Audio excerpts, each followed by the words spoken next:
presentation of Fox Sports. We are Baltimore. We are Wisconsin.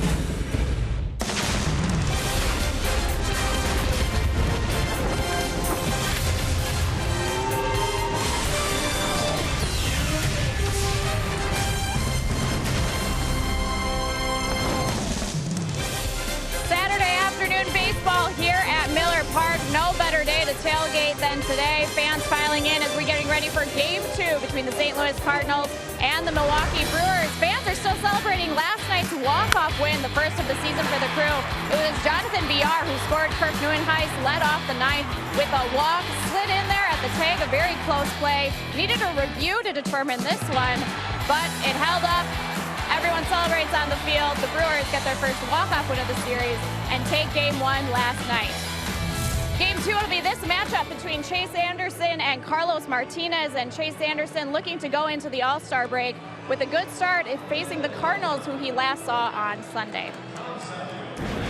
Good afternoon from Miller Park. I'm Sophia Minert, and Chase Anderson admitted to me yesterday it's been an up and down season for him, and he would certainly like to head into the All-Star break on a positive note. Over his last 4 starts, Anderson has struggled with his command. He has 12 walks, including 5 against his start on Sunday against the Cardinals. So Anderson addressed his command and how he's facing this Cardinals lineup again for the second time. If I command the ball and keep the ball down, that's usually where I'm pretty successful. So just, getting ahead of hitters, attacking guys, kind of being myself out there, trusting my stuff, kind of the things I've kind of gotten away from the last 3 or 4 starts. Just go out there and be who I am, do what I do best, and that's keep the ball down, change speeds, locate the baseball. Well, Chase Anderson looking to end the trend of short starts. He has not gotten past the 5th in each of his last 4. But Chris Carter, he's had a lot of success here at home. When we come back to Miller Park, it'll be Brian Anderson and Bill Schroeder breaking down Chris Carter's multi-home run game last night.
Brewers baseball on Fox Sports Wisconsin is brought to you by Menards. Save big money at Menards on all your home improvement needs.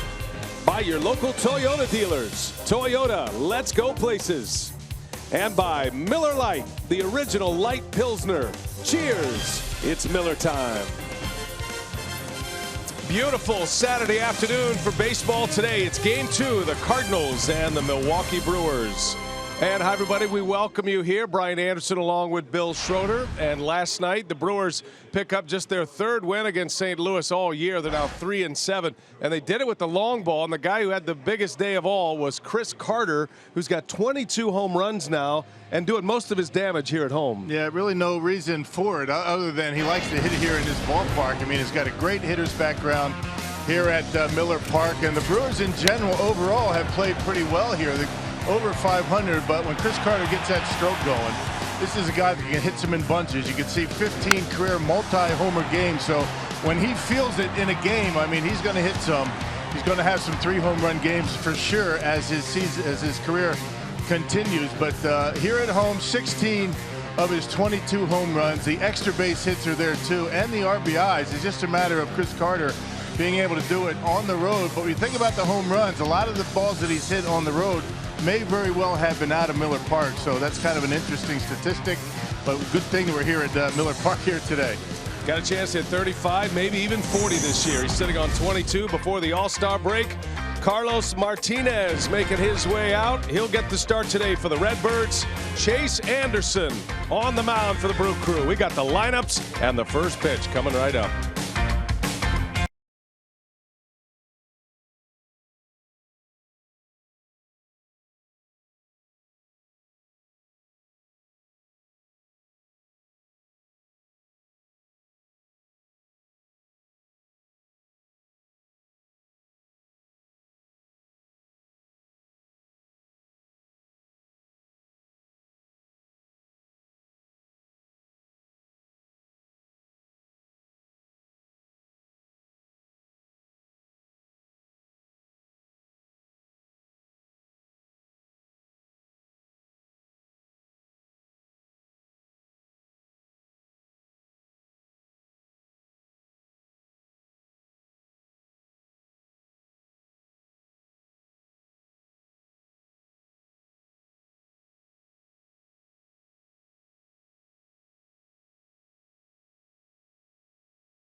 Swings and a base hit, and here comes Neuenhuis. The throw comes in, the tag, the slide is safe. Molina did not block off home plate either. I mean, he's safe. And this is going to be a walk-off. Yes. The Brewers get there first, and they go crazy on BR. A little delay, but better late than never.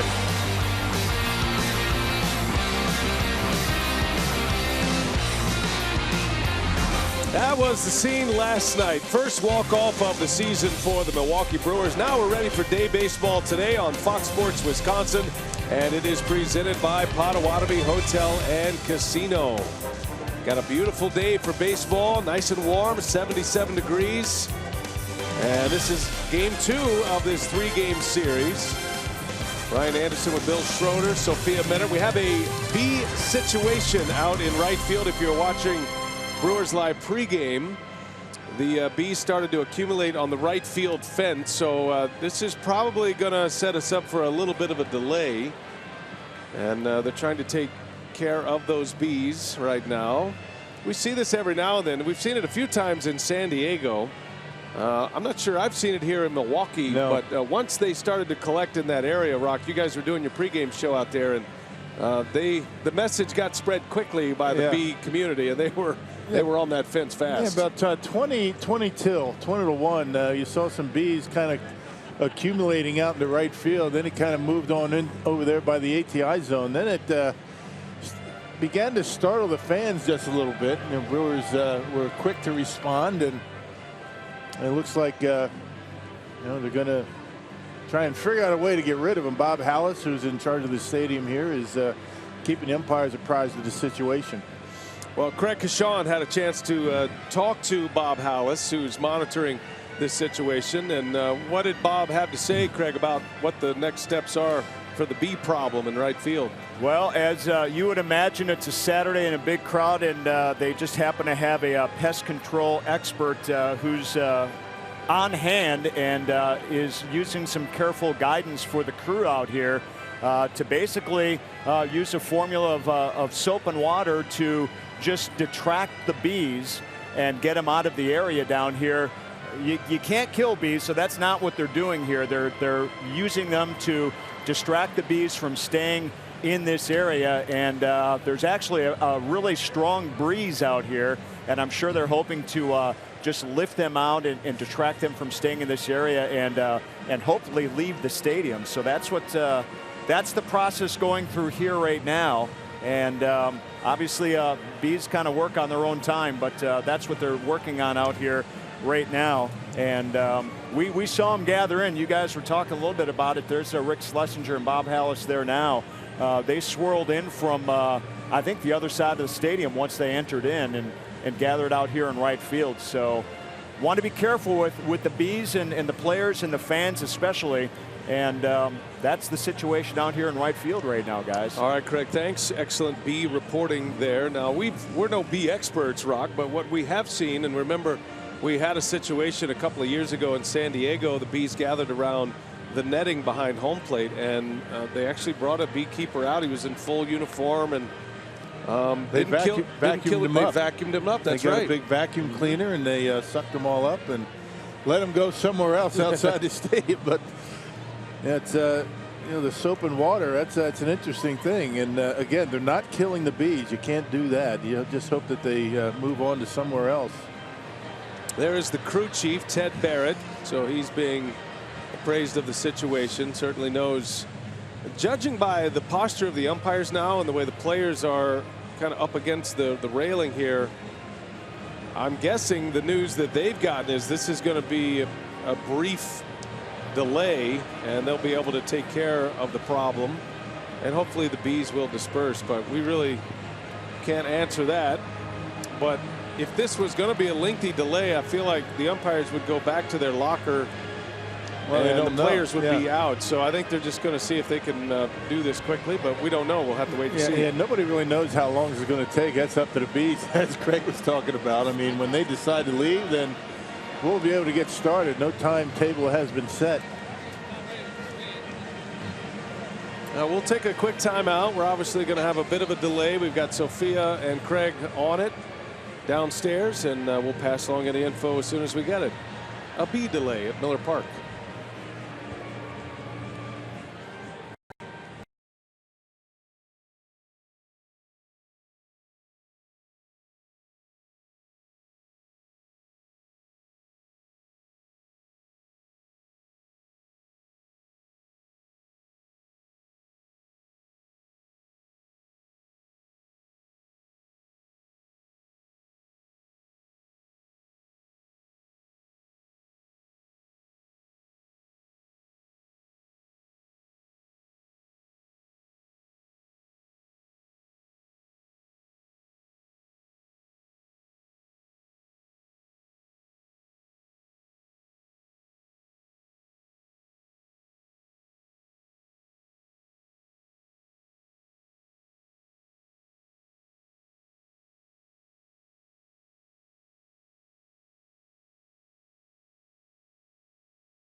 take care of the bee problem. These honeybees that are out. If you're just picking us up, we are in a delay right now as bees are collecting on the right field fence. It's always important to clean up after your spilled soda, Rock, for this very reason.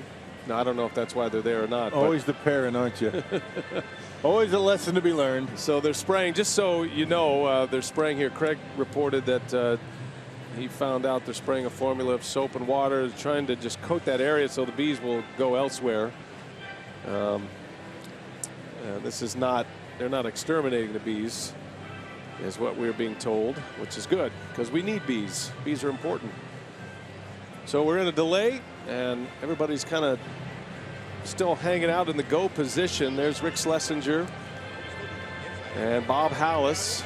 Rick runs the Brewers organization and Hallis runs the ballpark organization. A lot of tough decisions to be made. There's a huge crowd expected here today, expecting upwards of 35, maybe 40,000. So everybody's anxiously waiting, but it looks like we're going to have baseball.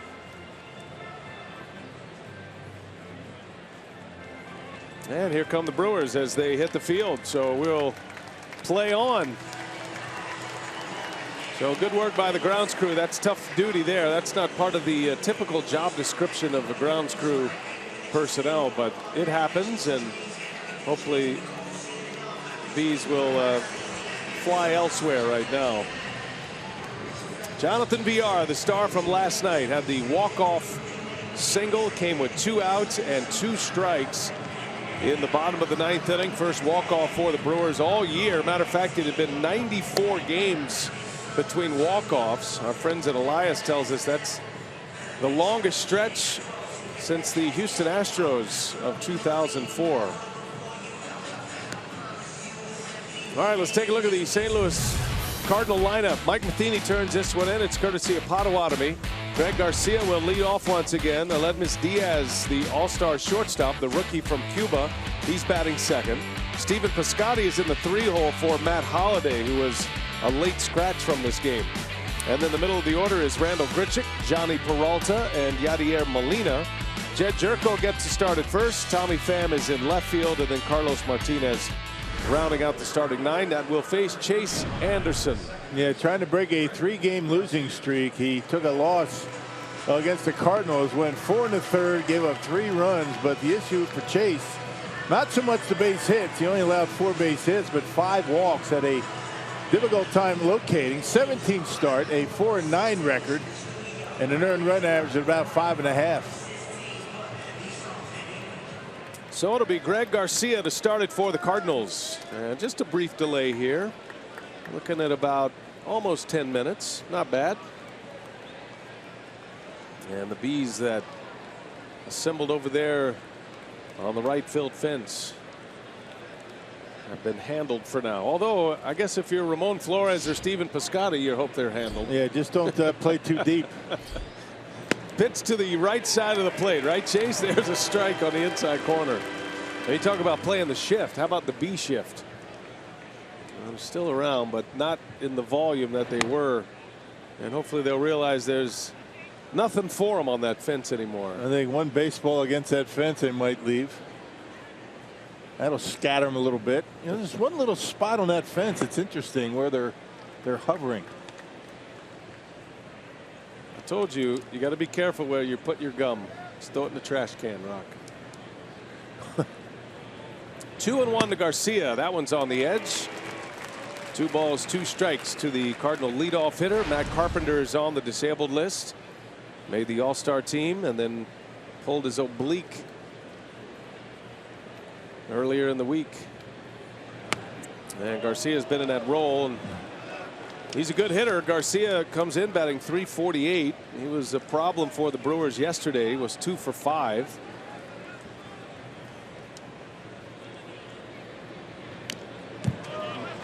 But ordinarily lacks the power of a Matt Carpenter, and Matt Carpenter, one of the guys that I think the Cardinals could do without least of all for an extended period of time. I think Mike Matheny knows that better than anybody. Kind of makes the Cardinals offense tick. Matt Carpenter. Another 3-2 pitch from Anderson, and he missed with a changeup. Garcia draws the walk. Well, let's check out the Menards Brewers defense for this afternoon. You got Braun, Neuenhuis, and Flores in the outfield. Will Middlebrooks getting his second start over at third base. You got VR Jeanette up the middle. Chris Carter, the hitting star in yesterday's game, and Martin Maldonado behind home plate. Hanging the signs for Chase Anderson. So a man on to start it. Here's Aledmys Diaz now, and he takes the first pitch, and Anderson falling behind. It's always interesting to watch the Cardinals at the plate. This is a very good hitting team. Yesterday they came out aggressive, swinging early in the count, pretty much up and down the lineup the first couple of innings against Jimmy Nelson. And first two batters, it's been the reverse. Been very patient, and Anderson is throwing a lot of pitches to start this game and has fallen behind 2-0. Yeah, really not missing by much. That last pitch looked pretty good. Fastball command the issue for Chase in his last few starts.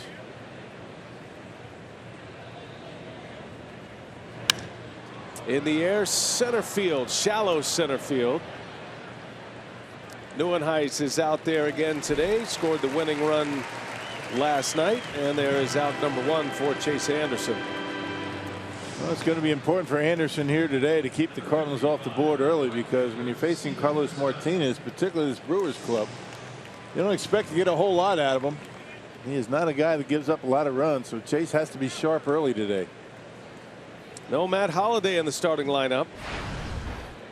The reason given was precautionary reasons. The Cardinals keep information pretty tight to the vest, but he did roll his ankle yesterday, and he ended up coming out of the game yesterday. It looked like a pretty significant roll of the ankle. Those can be tough, and they can linger for a while. Injury bug has bitten the St. Louis Cardinals. Michael Wacha left the game yesterday, got hit on a line drive from VR in the heel, and Trevor Rosenthal had to exit the game yesterday as well. So 3 injuries from yesterday's Brewers win over St. Louis. Brewers have had a tough time against the Cardinals this year. They've won just 3 out of 10. But a good one to win the first game of a series. Trying to win a series for the first time in a long time. Brewers have not beaten the Cardinals in a series in 13 consecutive series now. They're 12-0-1. They did split once, but the Cardinals have won 12. So that's something Milwaukee would like to turn around this season as they continue with their rebuild, knowing the Cardinals are typically the team to beat in the Central Division. Not the case this year, though, with the Cubs. Right. Cubs are the front runners right now. St. Louis still over 500 at 44-42. But Matheny's team did win the division last year. They won over 100 games. And Matheny has taken his Cardinals team to the postseason in each of his first 4 years as the Cardinal skipper. It's going to be tough this year. There's some good teams in the NL. Wild card is going to be a tough race. 3 balls and a strike. And Piscotty cuts right through it. 3-2 the count.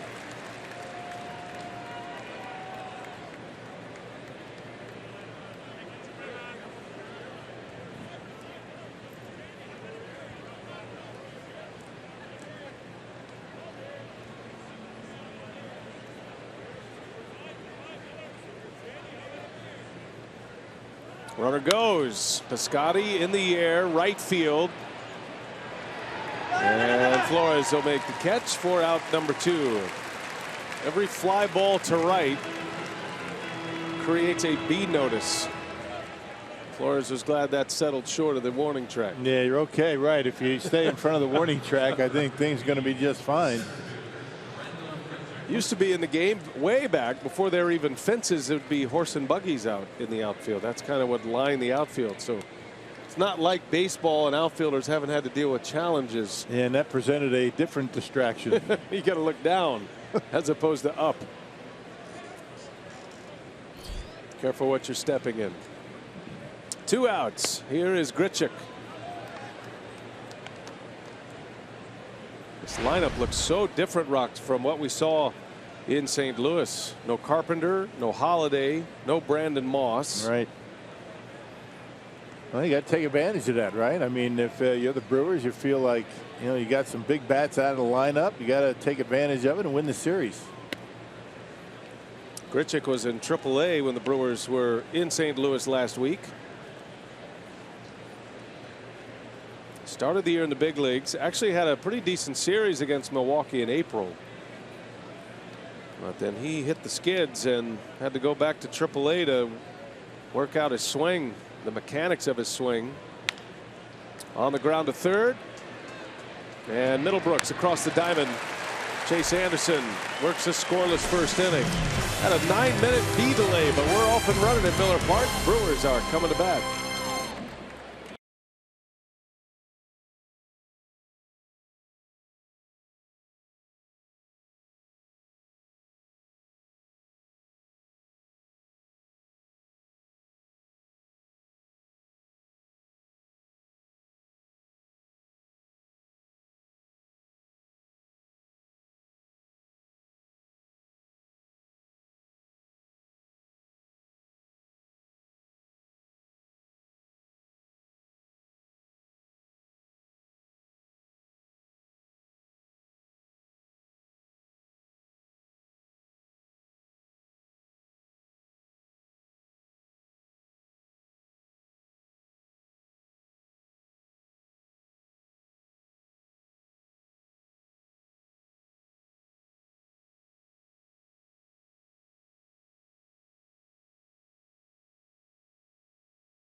Friday gear on a Saturday afternoon. They won last night. Got to stick with it, right? Craig Counsell trying to make it back-to-back wins over the Cardinals. Jonathan Villar was the star last night. He's back in the leadoff spot.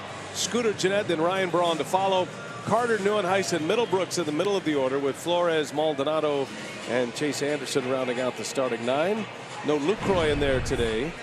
And a very talented right-hander on the mound, Carlos Martinez. You see that earned run average at 390. I mean, big strikeout guy.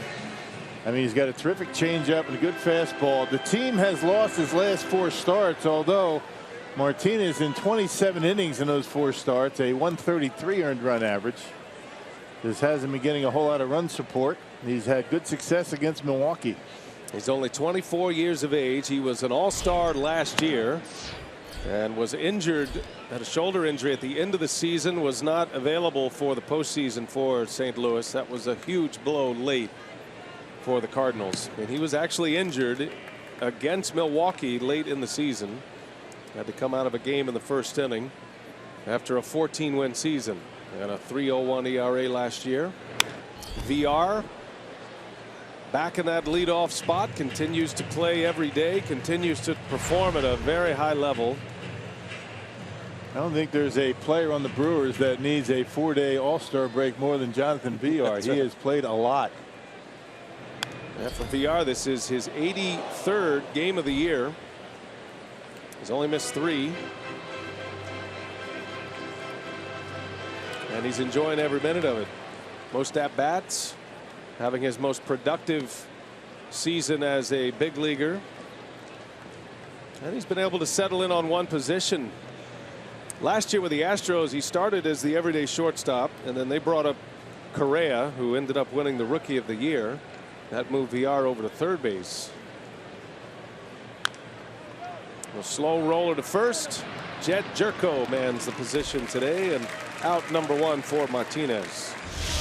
Check out the Cardinals defense, brought to you by Menard. They have scuffled all year defensively. You got Pham, Grichuk, and Piscotty in the outfield. No Matt Holliday. Pham made a terrific throw in last night's ball game to almost get Neuenhuis as he scored a run to win the game. Peralta, Diaz, Garcia, and Jerko from third to first. And Yadier Molina gets to start day game after a night game. What's new? You see the crew chief, Ted Barrett, calling the balls and strikes today. And Scooter Gennett takes a ball down and in. I think the fact that Carlos Martinez is on the mound has a lot to do with why Molina is catching the day game after a night game. Those two have some type of an unspoken bond that they go throughout the game. There's kind of different looks that they give each other. You're always seeing Martinez looking at Molina, shaking his head yes, like I know what you're talking about. The Cardinal backup catching situation is in a little bit of flux right now. Brian Pena, who they signed to be their backup, and a very good backup, highly respected catcher. Spent some time with the Reds, but Pena has been out most of the year with a knee injury. Tried to come back. He was on the active roster for the Cardinals last week.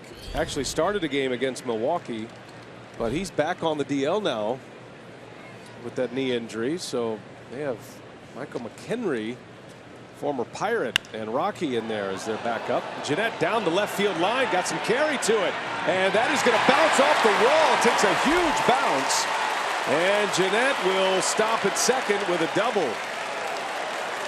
Boy, the ball is flying here at Miller Park. That looked like a fly ball, routine fly ball. Instead, it carries out to the fence, and Gennett with a double with one away. They're playing a little bit shallow for Scooter Gennett on the off outfielder. Left fielder playing shallow. There's a pitch up in the zone.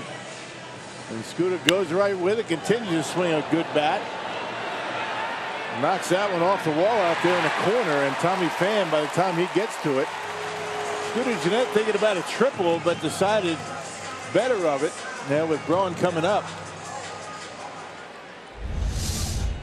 Double number 13 for Gennett to go along with his 7 home runs.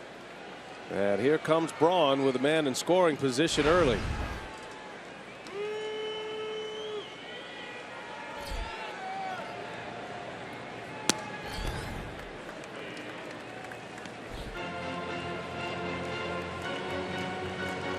Braun comes in batting .318 on the year.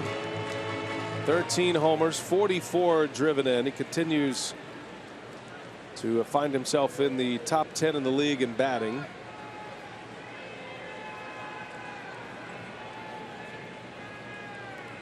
And Braun shoots one foul.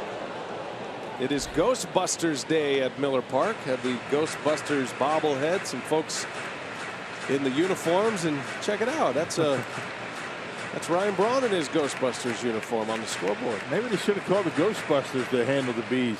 That's a great idea. Maybe the ghosts are the bees. Right, maybe. How about that? You know, maybe it's Bee Busters Day. That's deep. Think about it. I mean, ghosts can do whatever they want, right? Yeah. Who are you going to call, Rock? Yeah. 0-2 pitch. Up the middle and hits the leg of Martinez. Now he bobbles the ball, and Braun will reach. Well, he found it just when he tried to pick it up. He knocked it away from himself, and Braun, I got to believe that might be a base hit. That was a pretty good kick save, and Martinez knocking it down as that ball's ticking it for center field. Kick save and a beauty, gets him there, but drops it. So we'll see what they elect to rule that. If he picks it up right away, he's going to get Braun at first base. Well, he stuck his foot out there, which probably saved him a run. That was ticketed for center field, and certainly Gennett would have scored on that. But he was unable to get the grasp and make the play. It's part of the oldest instruction in the book, right? Make sure you look the ball into your hand or your glove. He looked up and he was looking for Gennett and forgot where the ball was. Thinking about the throw before he had it. That's going to go as an error. So E1 on Martinez. First and third, one out. Here's Chris Carter.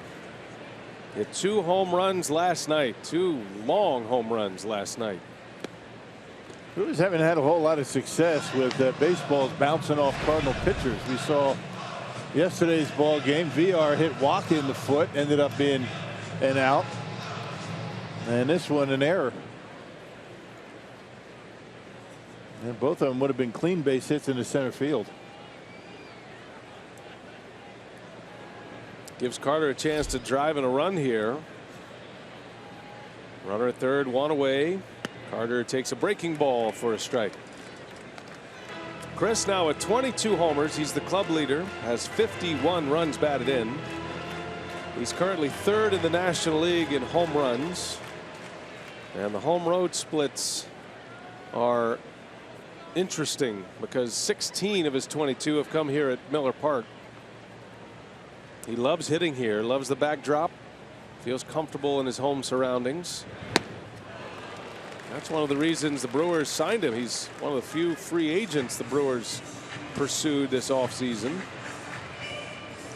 Looking for that everyday first baseman that they really haven't had since Prince Fielder left after the 2011 season. And the boss, Mark Atanasio, likes the power bat, and they found one in Chris Carter. And Craig Counsell very pleased with the way he's been able to handle himself at first base. Good block back there by Molina. 2-2 now. And Brewers worked very hard all spring training long with Chris Carter and the fundamentals around the bag, and he's done a nice job.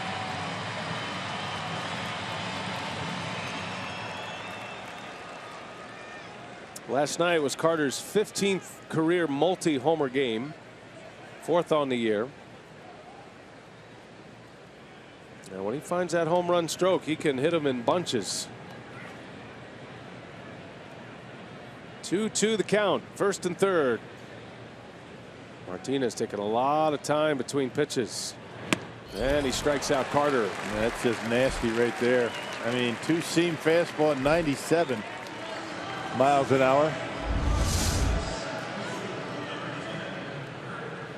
Right underneath the bat of Chris Carter. I mean, it's tough to get movement like that when you're throwing that hard. That's Jeremy Jeffers type movement.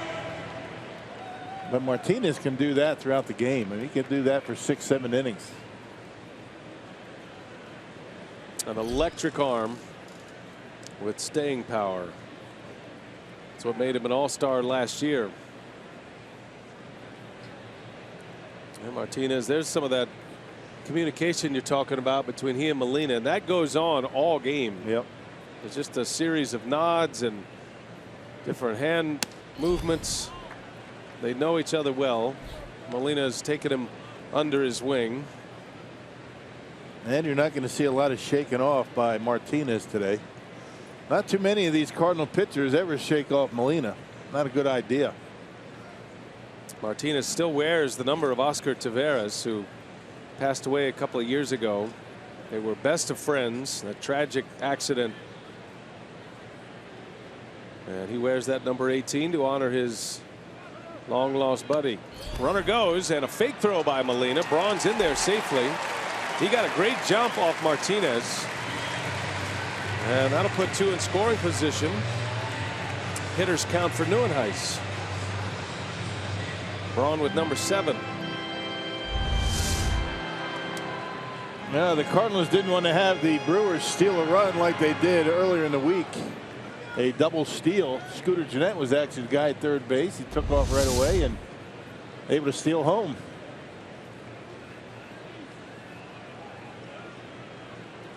2-0 the count. Neuenhuis, a swing and a miss.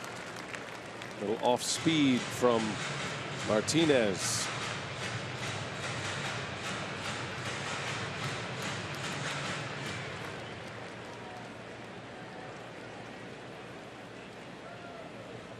Neuenhuis scored the winning run last night. Had to reroute.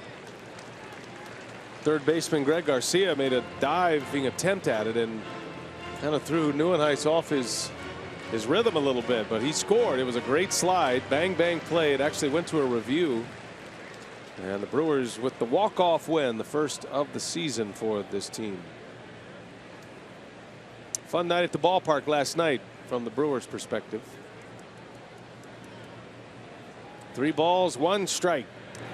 And there's ball 4. So Nieuwenhuis, who had a couple of walks yesterday, is aboard to load the bases in the first inning. And a high pitch count early for Carlos Martinez. Really being careful with Nieuwenhuis, knowing that Will Middlebrooks is on deck. I'm not sure they walked him by design, but they weren't going to give him a fastball down the middle. Not with a 3-1 count. Went with a changeup. That'll bring up Will Middlebrooks. Made his Miller Park debut yesterday in a pinch hit appearance. And getting his first start at Miller Park. This is his second start overall. Did get a start against the Nationals on the road. And with Aaron Hill being traded to the Boston Red Sox, Middlebrooks' old team, he's certainly going to be in the mix at third base. He and Hernan Perez, Yadiel Rivera.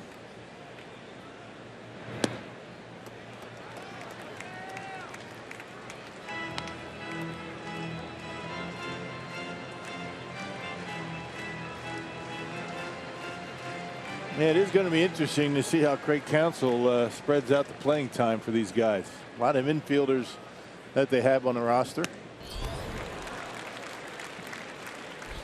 Just about every one of them can move out into the outfield too. So multifunctional guys on the bench.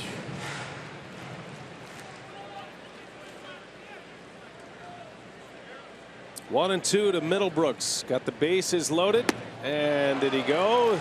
He did, and the inning is over. So the Brewers strand him loaded, but a lot of pitches for the young starter for the Cardinals.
Miller Park, that even the Bees are sticking around for game time here. They're still hanging out in right field after a brief delay to the start of this game. And Chase Anderson is back to work. He's looking to end his stretch of short starts. He has not gotten past the 5th in each of his last 4 starts. But Craig Counsell said he feels that Anderson is really close to returning to the form that he had in the middle part of this first half of the season. Said obviously the fastball and changeup are key, but when Chase is really going, he feels confident throwing any 4 of his pitches in any count. He said you can tell the hitters are expecting that when he's really going as well. So certainly looking to establish command, which he struggled with in his last start.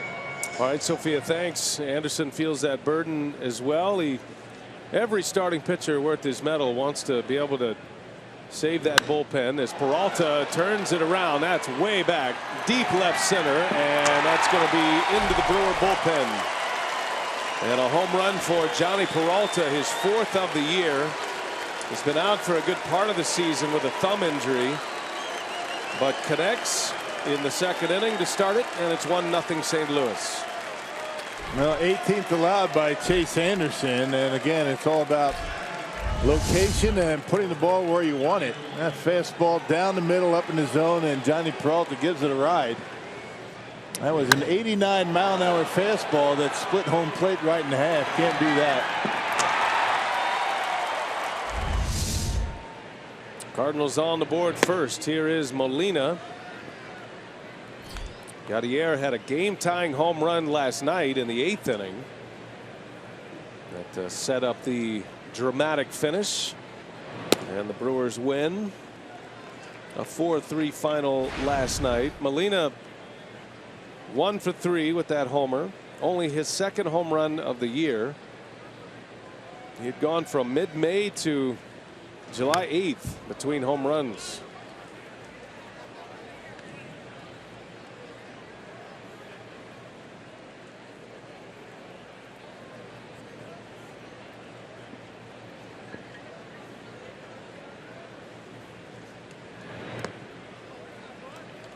Well, Anderson having a tough time with his changeup right now. That's usually his bread and butter when he's successful.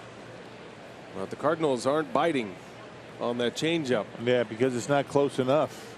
You might get a swing down in the zone when you're ahead in the count. When you miss off the plate with it, you're not going to get too many swings.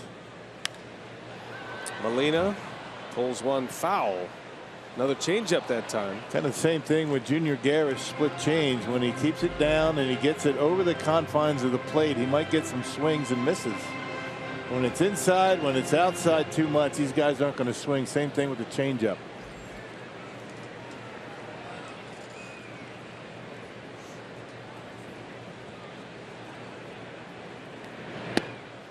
Lost him. Molina draws a walk. 2nd walk issued by Anderson. A home run and a walk to start this 2nd inning, and that'll bring up Jed Jerko now. And he's got some run on his fastball today. Not necessarily big sink, but he's got some run on the 2-seamer. But he really hasn't been able to command it too well so far.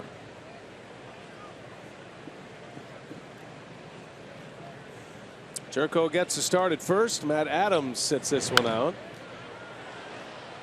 Adams is mired in a long 0-for streak at the plate. 0 for his last 27, actually. He was 0 for 4 last night. And without Brandon Moss in there, Matheny goes with the right-handed batting Jerko.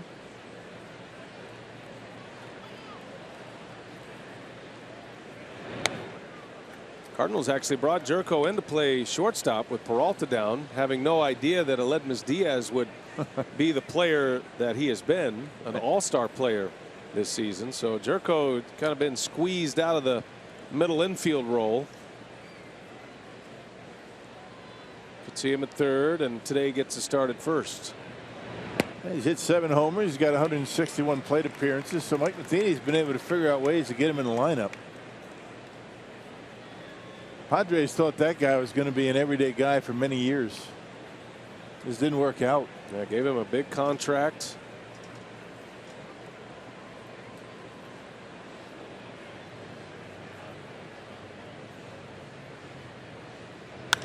And he hits that one well toward the B's and right. Back is Flores. That's off the fence. Molina chugging his way to 3rd base, and Jerko is in with a double. Well, this inning is not going well for Chase Anderson. A home run, a walk, and now a ringing double off the fence and right. Yeah, the inability to get ahead in the count, you know, with good quality fastballs on the corners or an off-speed pitch, and he finds himself in a lot of fastball counts. Of course, that was a 1-ball 2-strike pitch that he got too much of the plate with. And Jerko able to find the wall. So 2nd and 3rd, nobody out. Bottom of the order doing some damage here today. Flores played it well. Slow moving Molina ends up at 3rd, and now Tommy Pham, 8th place hitter. 2nd and 3rd, nobody out. A run is in on a Peralta home run, and Pham takes a strike.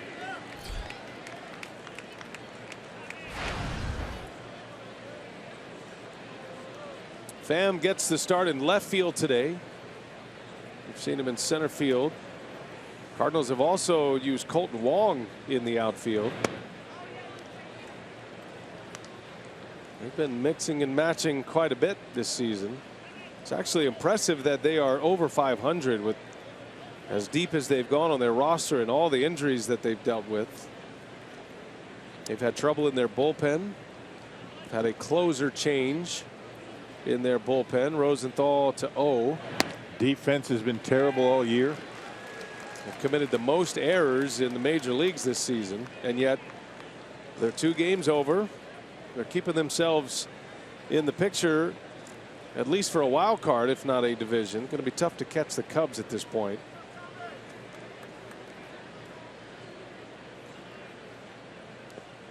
Little half swing. Did he go? Yes, he did. A strikeout for Anderson when he needed one the most. They got the curveball down in the dirt. Mike Matheny didn't like the call. Felt as though his hitter was able to hold up. And Gabe Morales thought differently. And Molina doing a good job blocking with a man at third base. And pretty close. Could have gone either way. Yeah. Goes as a strikeout. And the first out. So here is the pitcher Martinez now with second and third and 1 away. This guy's not an easy out. He has 9 hits this year and he's driven in 4 runs on the season. On the first pitch he pops it up. That couldn't have worked out any better for Chase Anderson. A 1-pitch out to Martinez for out number 2 and now a way out of this second inning. Yeah, he likes the hack, does Carlos Martinez. He got one right down the middle and popped it up. Well, 1 out away from getting out of this mess and minimizing the damage. That would be a nice momentum builder for the Brewers. Top of the order, Garcia. Drew a walk last inning. First at bat of the day. Had an 8-pitch at bat to draw that walk.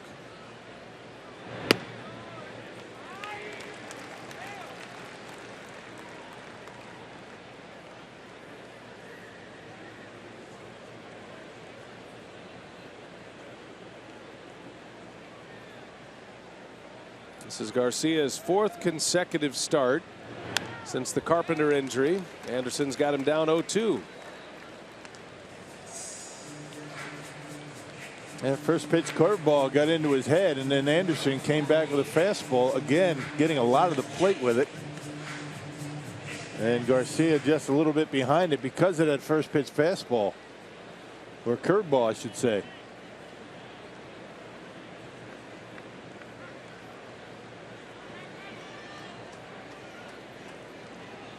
Garcia has at least 1 hit in each of his last 3 starts following the Carpenter injury. Has had 2 hit games in each of his last 2 starts. Molina broke towards the plate and it got Anderson to step off. That would be a news flash. Trying to get him to balk. Anderson calmly stepped off the back of the rubber. 0-2 pitch is down and in. That was that curveball he struck out Tommy Pham on.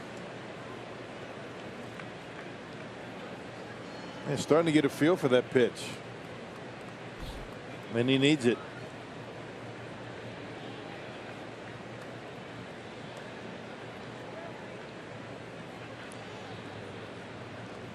Here's a 1-2 in the dirt. Maldonado smothers it. Count evens at 2-2. Not only is Molina playing day game after a night game, but he's a little frisky too today. He's energized. Feeling good, right? Got 4 days off coming up. Dancing off third base.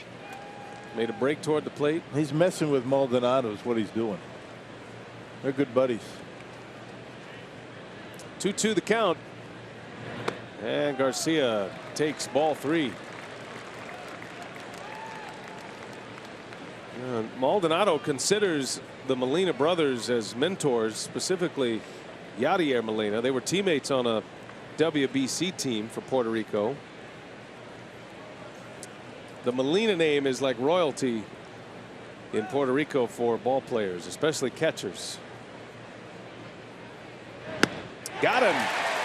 Put a fastball right by him at 93 miles an hour, and the Cardinals, after the home run by Peralta, get 2 on with nobody out, and they cannot score. 1-0 St. Louis as we go to the bottom of the second.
In the second makes it 1-0 Redbirds as we go to the home second, and our Lowe's home field advantage today. We're looking at the home run differential, home and road, for ball clubs this year, and look at the Brewers. They're +15 for their home runs. No secret that they love hitting in their home ballpark. I think the Dodgers is a surprising. Yeah, that's what I was going to say. No surprise with Cincinnati. I mean, that's a bandbox. But you know, the Dodgers hitting a lot of home runs, and most of them at home. That is a surprise. That's normally a pretty good pitcher's park. Ramon Flores leading off this inning. Big splits in the home versus road homers. I was asked today about home runs and why we're seeing so many coming off a record-setting month of June. And that's always a great question. When you set records in Major League Baseball, there's usually something to it.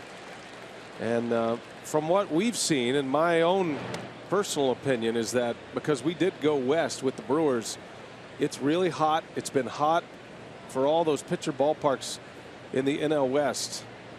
It's been an unusual weather year. They're in a drought in San Diego, so the ball's traveling well. Remember, the Brewers played a day game there in Dodger Stadium. It was 99 degrees. Scooter Gennett hit one to the opposite field at Dodger Stadium, which rarely happens at Dodger Stadium under normal circumstances. But that was a 1-0 game until the 8th inning. Right. Flores strikes out to start the inning. Yeah.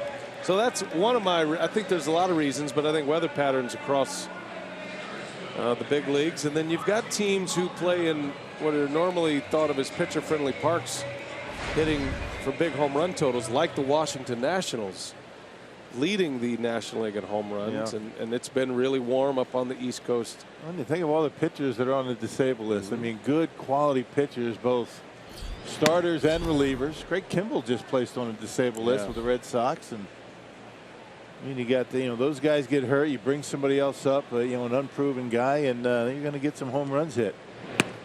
Maldonado takes a strike. Also, I think the philosophy has changed a little bit as well. The strikeouts are up. You're not seeing the put and play mentality with 2 strikes. you're seeing the big swings, the home run swings, and I think the amount of home runs is going to rise with the amount of strikeouts. So I think it's just a different philosophy. I don't think there's any conspiracy going on with why we're seeing so many homers. Right, yeah, not the baseball, so you don't have to think that way. But yeah, I mean the whole shorten up with 2 strikes philosophy has been going for a while now. Been many years. It's all about the home run hitters. The home run hitters get paid, and that's what the philosophy is. And guys are bigger, stronger these days as well. There's a swing and a miss by Maldonado. Case in point. A big swing on a 2-strike pitch, and down he goes. Martinez with 4 strikeouts already. Well, if you're going to be throwing, swinging at pitches up there, good luck to you. That pitch up, but he's a slider that hung up in the zone, and Maldonado's coming up empty. Now Chase Anderson, the Brewer pitcher, and he gets a 98-mile-an-hour fastball that greets him for his first offering. And Martinez working quickly. He knows he needs a quick inning. Kind of labored through that first. Last 4 outs have been strikeouts. Might be looking at 5 in a row. Wow.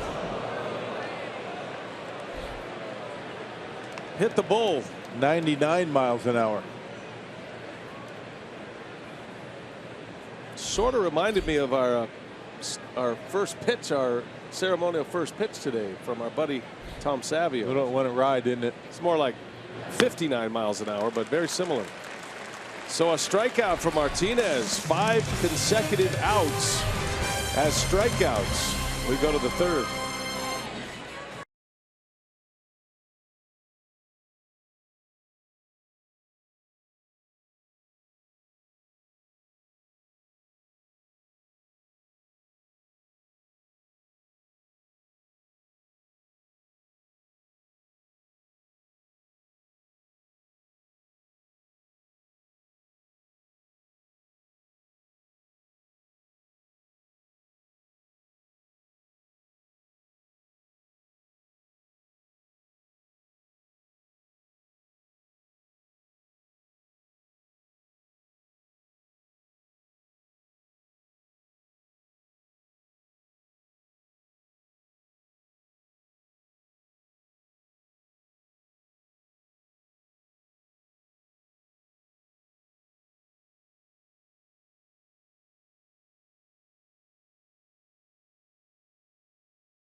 On Fox Sports Wisconsin is brought to you by Hupy and Abraham.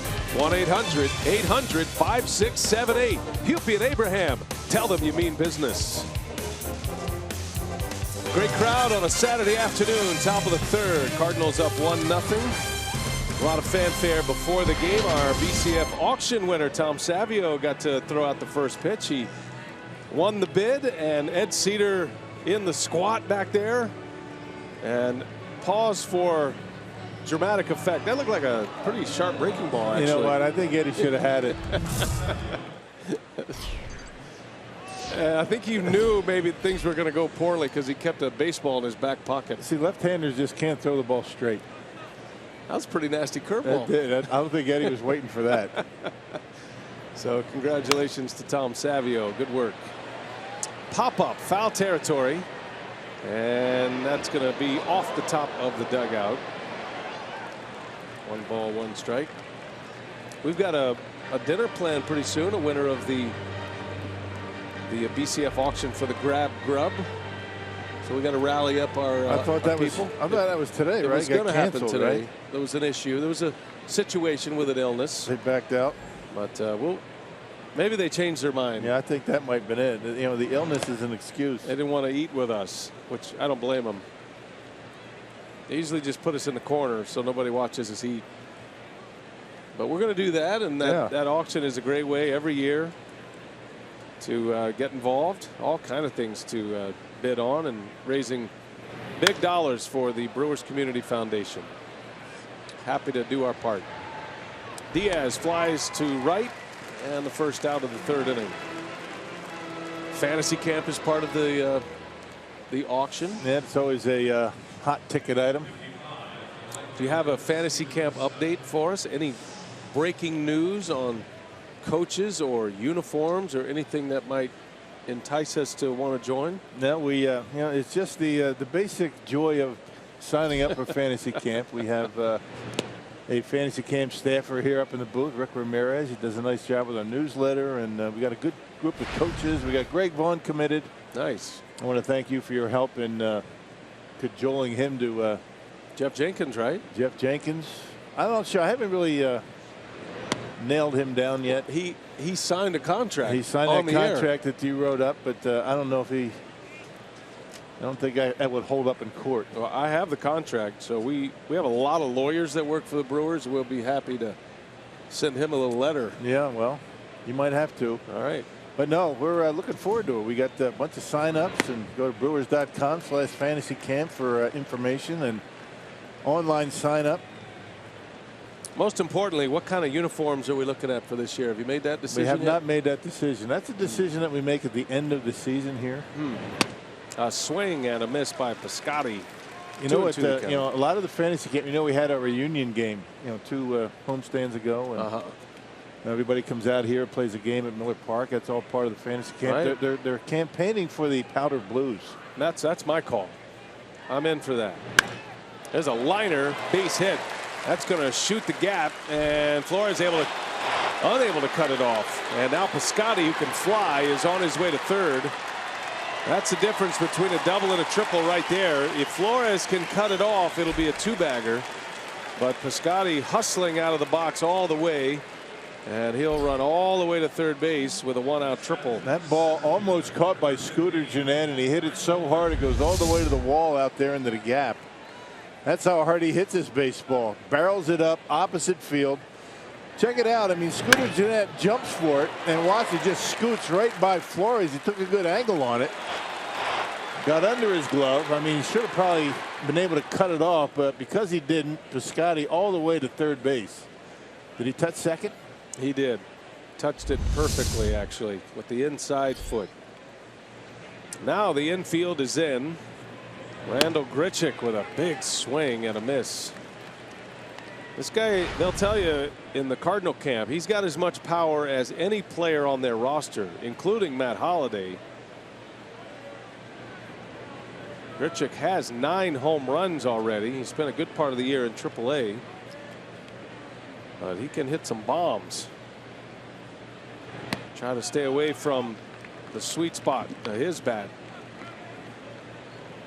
They got off to a horrible start this year, and started to pick it up a little bit. Then they had to set him down. But yeah, he's got as much power as anybody in the lineup. No mistakes to this guy. Had him out in front. 1 ball, 2 strikes to count.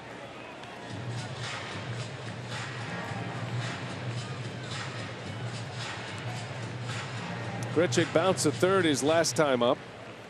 That ended the first inning. Cardinals got a run on a Peralta home run to start the second, but left 2 on.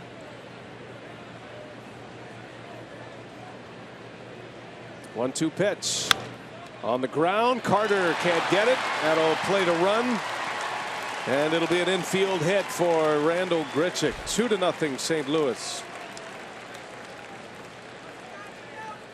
They bring the infield in. You open up some holes, and Grichuk found one. Well, you got to bring the infield in when you have Carlos Martinez out there on the mound. I mean, man, he has handled the Brewers pretty well in his career, including here at Miller Park early in the year. So any run you allow is going to be tough to make up. And that one just barely squirts out of the reach of Chris Carter would have scored anyway, because Scotty was running on contact. And here comes Peralta now with one away. Hit his 4th homer of the season. Only has 101 plate appearances this year. Missed the first 2 months of the season with torn ligaments in the thumb. Same injury that Molina had a couple of years ago. Or last year, I should say. Molina was able to make it back for the postseason run, but I didn't think he was Molina-like either. Ground ball to short, chance to turn it. VR, Jeanette to Carter, double play. 6-4-3 double play to end the inning. Cardinals add to their lead, however, on the RBI by Grichuk. 2-0 St. Louis.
We are under a review here. Mike Matheny challenging the play whether Scooter Gennett touched the bag or not. The ambiguity over this relay at second base, the neighborhood play, and this looks like it could be the second time this will happen to Scooter Gennett. Not sure if they're going to overturn it or not, but was his foot off the bag when it hit the glove? Old habits die hard, and even though Gennett's been told and he knows the new rule, you have to keep your foot on the bag. So this is again another one of the issues with the challenge system. We got a lot of fans, and a lot of fans right below us are looking up at us for an explanation. I don't know. I mean, that could go the other way. I mean, both teams, the Brewers were coming off the field. The Cardinals, most of their team was going onto the field, and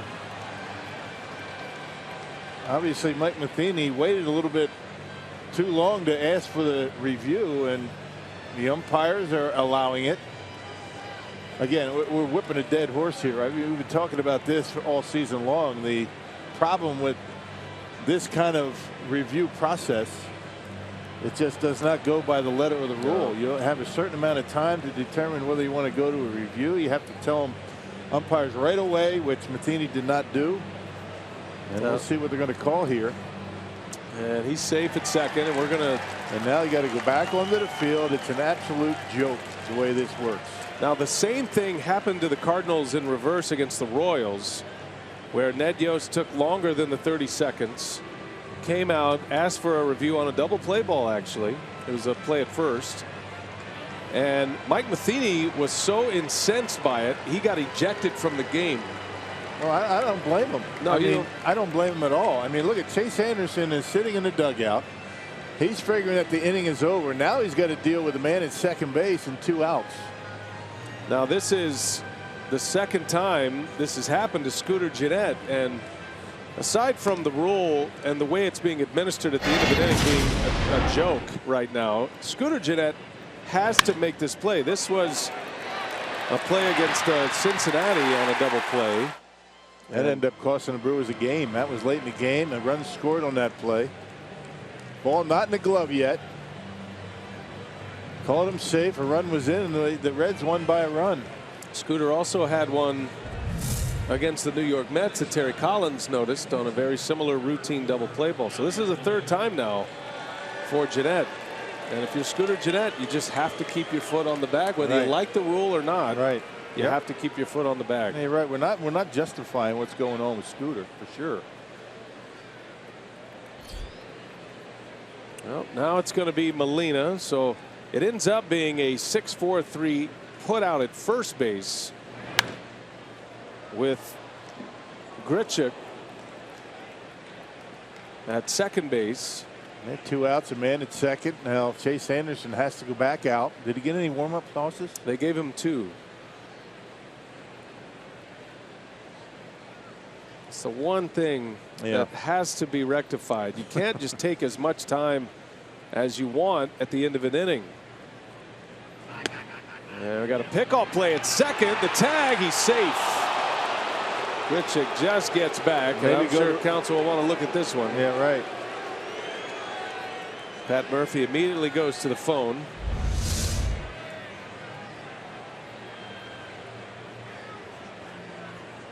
Yeah, he got the hand in there. He tagged the ground.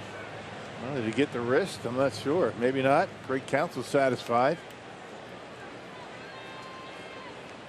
No challenge.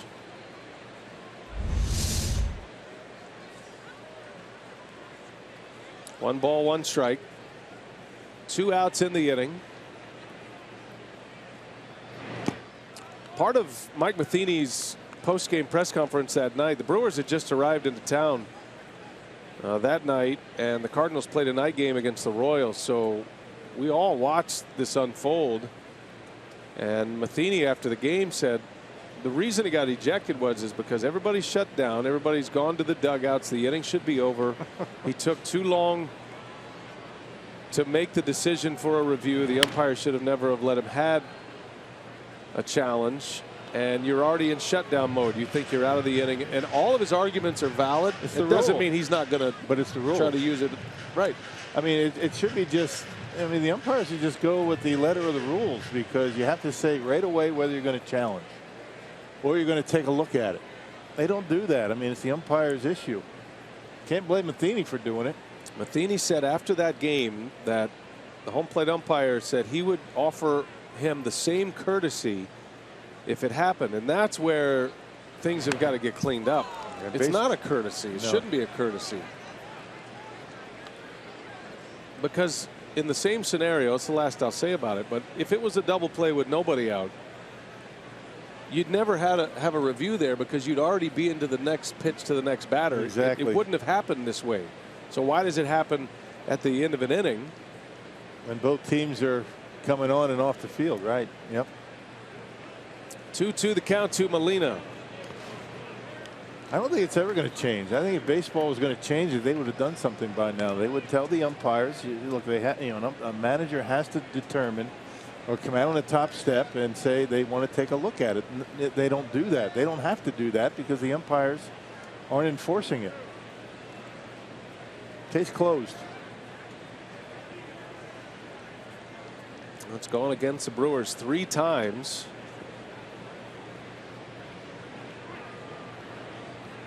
Full count. Molina takes ball 4.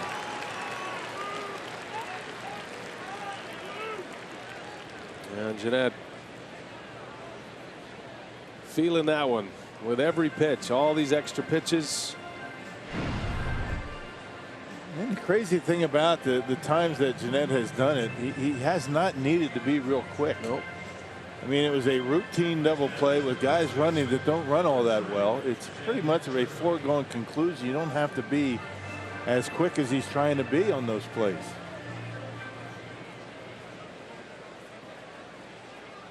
It's called the neighborhood rule that used to be part of baseball. As long as you were in the neighborhood and it was routine, were never called outs. But once that neighborhood rule was eliminated after the Chase Utley incident last year in the playoffs, when he broke the leg of Ruben Tejada, they started reviewing these plays, and there is no neighborhood rule anymore. The neighborhood rule was put in to protect the middle infielder, so he could get away from the base and the slide. Well, now that they are putting the burden on the base runner to slide to the bag and maintain contact with the bag, they're adding that burden onto the middle infielder to stay on the bag now. So they're protecting them and making them. It's just backwards. It doesn't make sense. The slide rule into second base has changed from the beginning of the year to now. I mean, it's different than it was. They have made that adjustment. An adjustment being that if a second baseman doesn't make an attempt or a shortstop to throw the baseball, it's not going to be called as interference. 2 on, 2 out, 1-1 to Jed Jerko, and a swing and a miss. So they do have the ability to make adjustments on this. They just choose not to do that in this case. But it would all be forgotten. Or point would be moot if Scooter just keeps his foot on the bag. Yeah.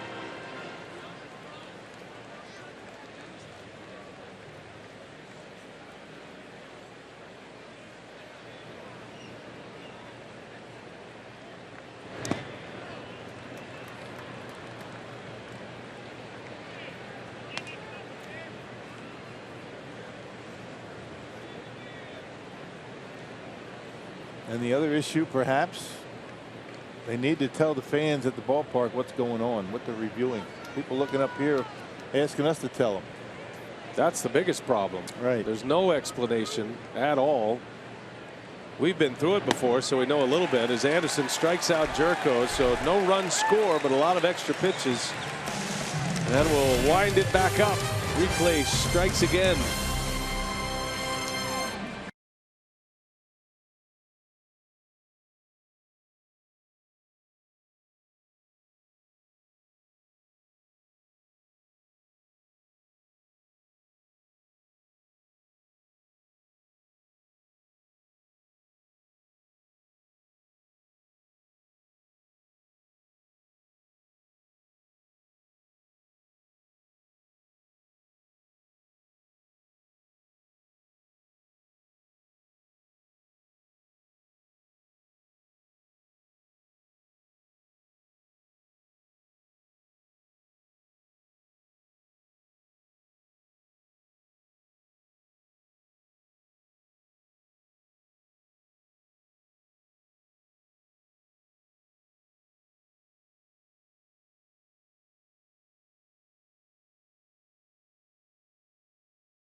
A pair against the Cardinals, and a reminder, this Sunday is another Kids Eat Free Sunday. That's tomorrow at Miller Park. All kids 14 and under at this Sunday series finale against the Cardinals will get a free lunch, which includes a hot dog, bottled water, apple slices, and an ice cream treat. All courtesy of Pick and Save, Blue Bunny, and Heinz. So free lunch for kids tomorrow, and it's Bob Uecker Alarm Clock Day. You know what that means, Rock? I don't really know what it means, but one more promo. I thought you might. Every Sunday, run the bases after the game. That's the best part. Get a quick loop. The mad dash.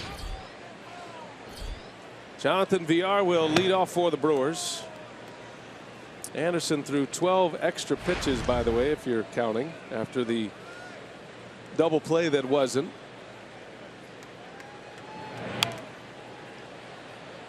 I don't blame managers, by the way, for asking for it. No. Because you're getting bit by it a lot, so you might as well use it to your advantage. Umpires are letting them get away with it, so why not, right? I would. Matheny even admitted when it happened to him, against the Royals. A lot of it had a lot to do with how they were playing. They lost that series 3 out of 4. They had lost 7 straight home games, and it was a little extra layer of anger. That's going to be inside the bag, a base hit. Over to cut it off is Pham, and he's going to hold VR to a single. Don't run on that arm. We saw that last night. He's got a terrific throwing arm out there in left field. Quick release and right on the money into second base, but a nice piece of hitting by Jonathan VR. Fastball and up in the zone, and Jonathan doing a great job getting on top of it and slicing it inside that third baseline. See Peralta playing way off the line.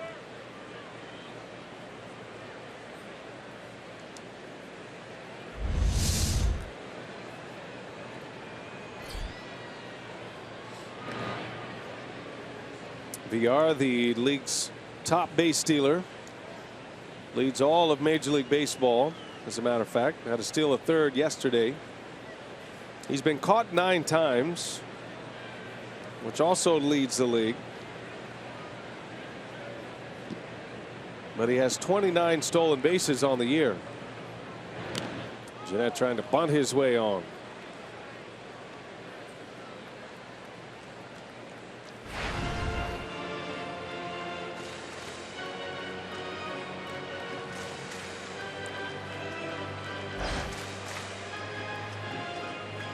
Scooter doubled his last time up, hit one off the wall down the left field line.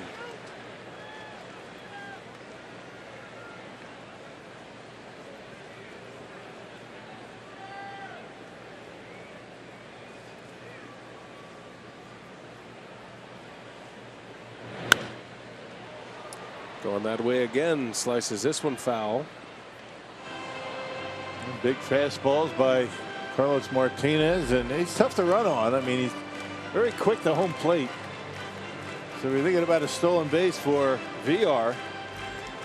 He's got his challenges. He got a quick release to home plate, and he got Molina behind home plate.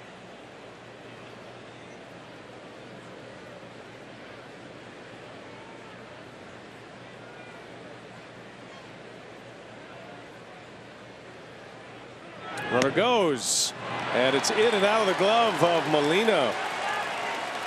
Stolen base for VR, number 30. And we're still a game and a half away from the All-Star break. He's got 30 bags on the season. Well, you don't see that very often with Yadier Molina. He just clanks it. That's a pretty good pitch to throw on, in and out of the glove, and had he held on to it, it would have been pretty close at second base.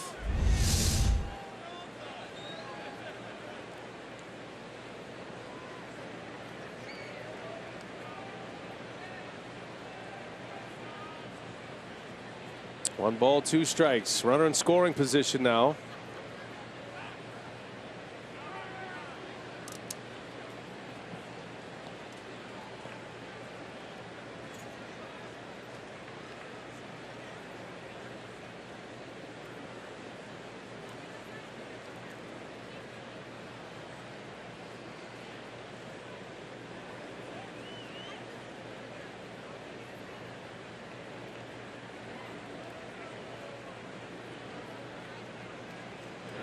And a swing and a miss. Boy, a pretty good pitch right there. Yeah, slider, back foot.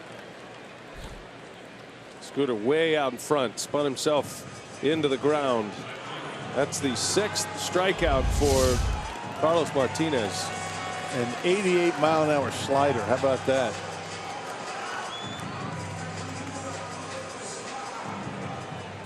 Make that changeup. Yeah, look at that. Well, it had that action to it. That's even more impressive, an 88-mile-an-hour changeup. And when you're throwing 98 with your fastball, that's a changeup. Golly. There's a lot of pitchers that take that fastball. Looked like that baseball had a little bit of a cut to it. Well, Braun up there with one away. Yeah, we're in a strange window when Ryan Braun and Yadier Molina are not on the All-Star team. 7-time All-Star Molina, 7 in a row. Braun's been to 6. And neither will be in San Diego as of right now. Could be an injury that would get him there over the next couple of days.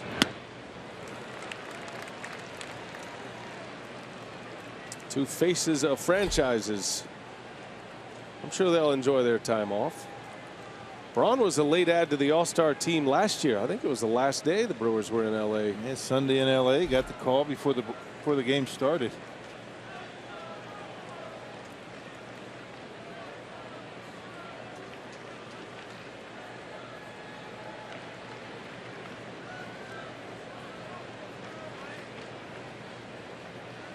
Well, Martinez takes a lot of time between pitches. He and Molina will speed it up when there's nobody on base. He's quick when there's nobody on base, but you're right. I mean, he takes an awfully long time. I'm not sure why, but sometimes they're not able to get on the same page of what they want to throw.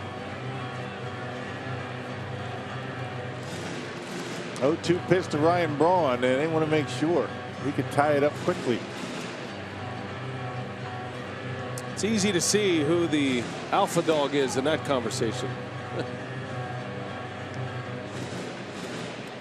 Molina, the wise old veteran, and the 24-year-old starter. Although we have seen Martinez shake off Molina a few times, and he sticks to what he thinks. Nothing wrong with shaking off. I mean, that gives a catcher the understanding or reason to believe that he's thinking out there himself. 0-2 to Braun. And he got him. Went with a high fastball and strikes him out. That was his best fastball yet. Back-to-back Ks. 7 strikeouts for Martinez. Climbing the ladder on the big fastball, and Braun swings right through it. A lot of heat on that. Last 7 outs have been strikeouts.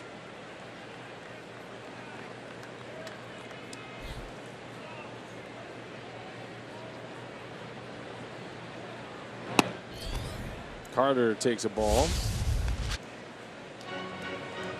Powerball home run leaderboard. Carter has 22 this year, hit 2 of them last night. Lucroy launched one as well. Has 11 now. Lucroy not in the lineup today.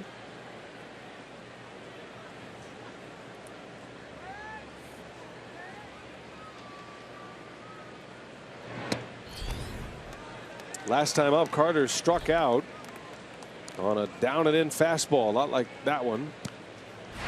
Had a couple of men on base. One swing of the bat could tie this one for the Brewers.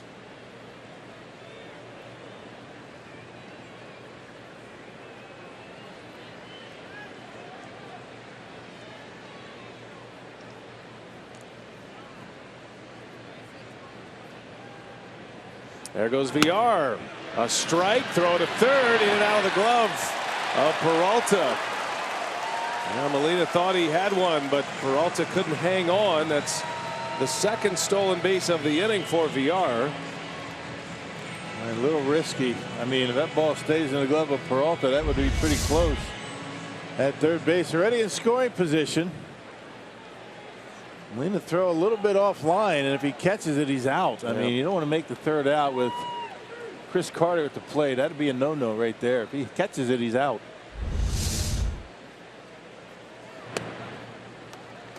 Three and one the count now.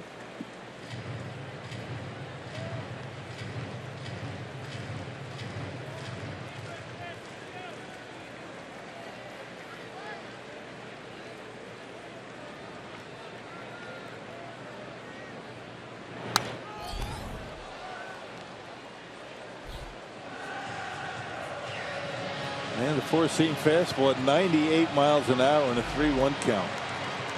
He's got the four-seam and the two-seamer working. Got Carter last time up on a two-seamer. Ran in under his hands. See what he has in mind here. 3-2 and a fastball miss. Carter draws a walk.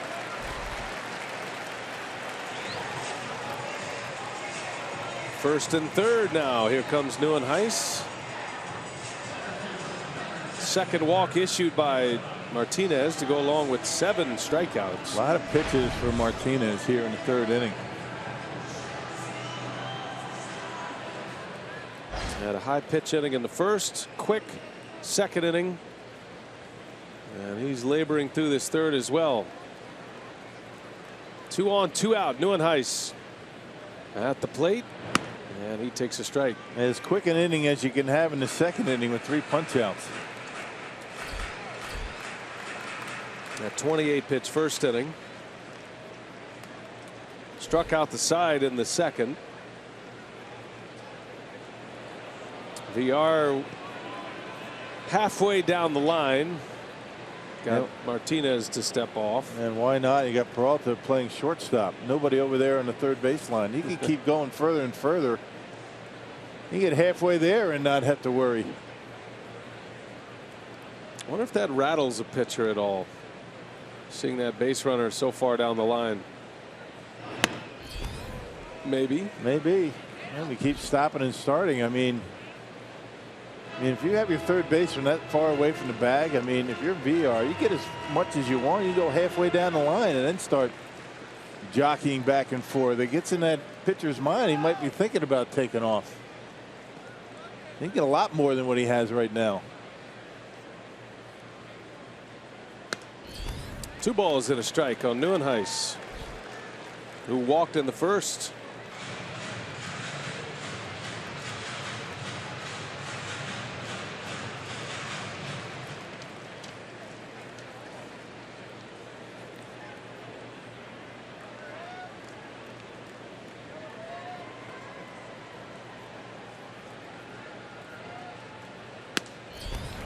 Right by him at 98. Just an exploding fastball for Carlos Martinez. What an arm.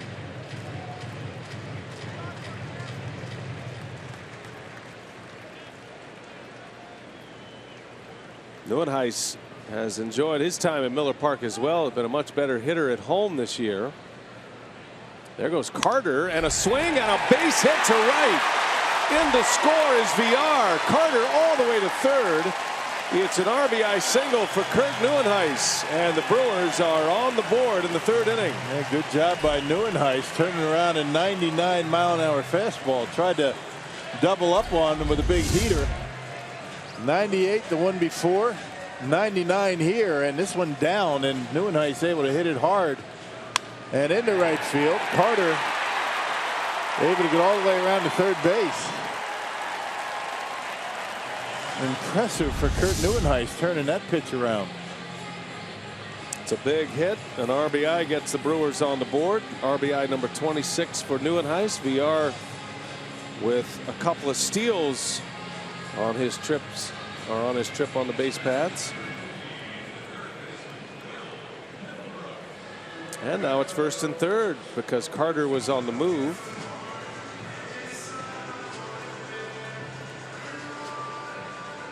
Looking to be a short day for Carlos Martinez. A lot of pitches. Yeah, for both starters even. Middlebrooks a chance to tie it. There goes Neuenhuis. Throw to 2nd. The slide. He's in there. I'm not sure I've ever seen 3 steals against Yadier Molina in an inning, much less a game. Well, he dropped one. Peralta dropped one at 3rd base. It would have been an out. Neuenhuis getting a really good jump. Martinez with this big leg kick, and he's able to get in there with the hand. Sliding to the outfield side of the bag and clearly safe. Yeah, good call out there by Lance Barksdale. Matheny came to the top step, just indicated he wanted to have his group take a look at it. Satisfied with the call. 2nd and 3rd with 2 away. Middlebrooks in an 0-1 count. Well, a base hit could put the Brewers on top here in this 3rd inning.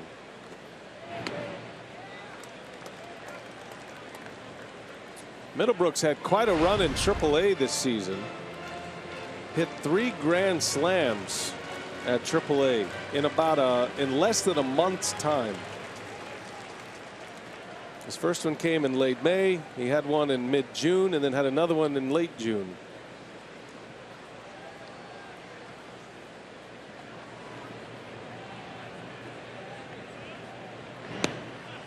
He's able to lay off that breaking ball. That's a pitch that struck him out in the first inning with the bases loaded. Yeah, good slider. I'm pretty sure that was a slider. Had good break to it.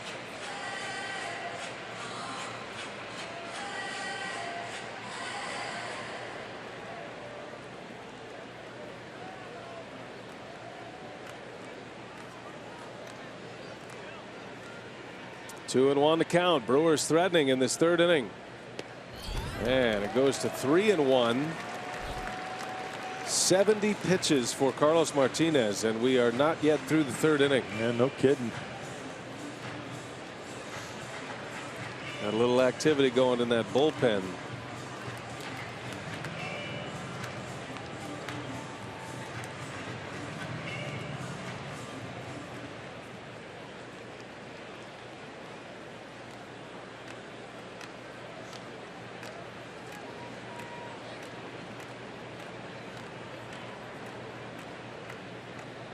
Three balls and a strike.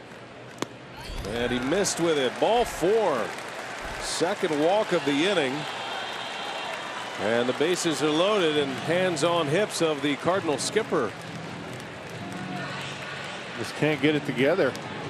Well, the Brewers showing patience. They're running at will. They've got 4 stolen bases already in the game.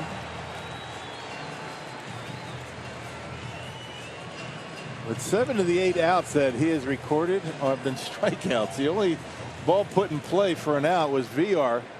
Led off the game with a ground ball to first base.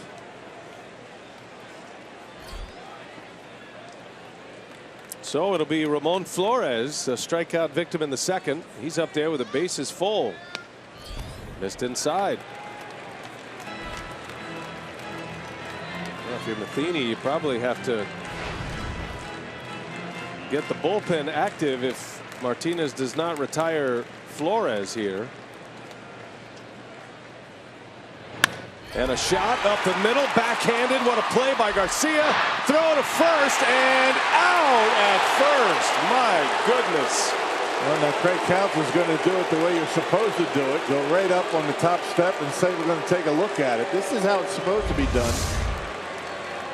Well, a tough break for Flores if it stands. That's a heck of a play over there by Garcia. Throw a little bit off the mark. Let's see. Does he have his foot on the bag? Yeah, that's a pretty good call. Yeah. He's got his foot on the bag. It's going to be an out. Well, that's a heck of a play on both ends. Garcia, then Jerko. And the inning is over. The Brewers strand him loaded.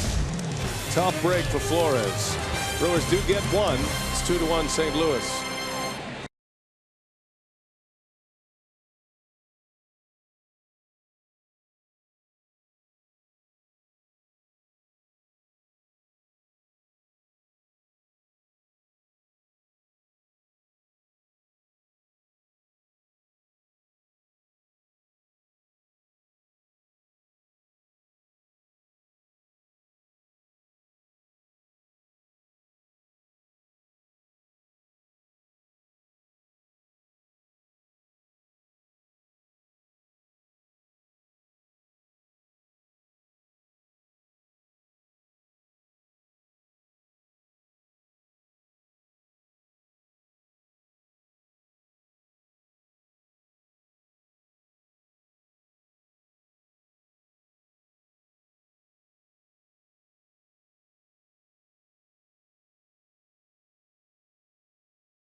For Flores last inning, hit a shot, ended up as an out. And we're getting ready for the All-Star game. It's coming up on Fox on Tuesday. 6:30 is airtime. You can also check it on Fox Sports Go. All the biggest stars in the game. And the All-Star game Tuesday. Joe Buck and John Smoltz in the booth this year. Ken Rosenthal and Tom Verducci will be in the dugouts. Looking forward to that. Jonathan Lucroy will be there. Aledmys Diaz, the lone Cardinal representative. This is Tommy Pham leading off the 4th. This feels like about a 9-8 game through the first 3 innings. These two pitchers have labored a bit, but it's only 2-1. A lot of strikeouts in the game, especially for Martinez, who has 7 of them. Yeah, first 3 innings, 11 left on between the two teams. Ooh. Yeah, 11 base runners stranded. Brewers have left bases loaded twice.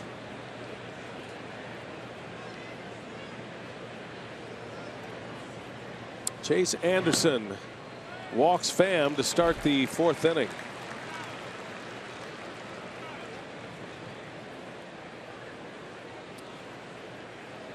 Anderson with 3 strikeouts. He now has 4 walks in the game. Carsuit.com trivia today: who recorded the first All-Star game hit by a Brewers hitter?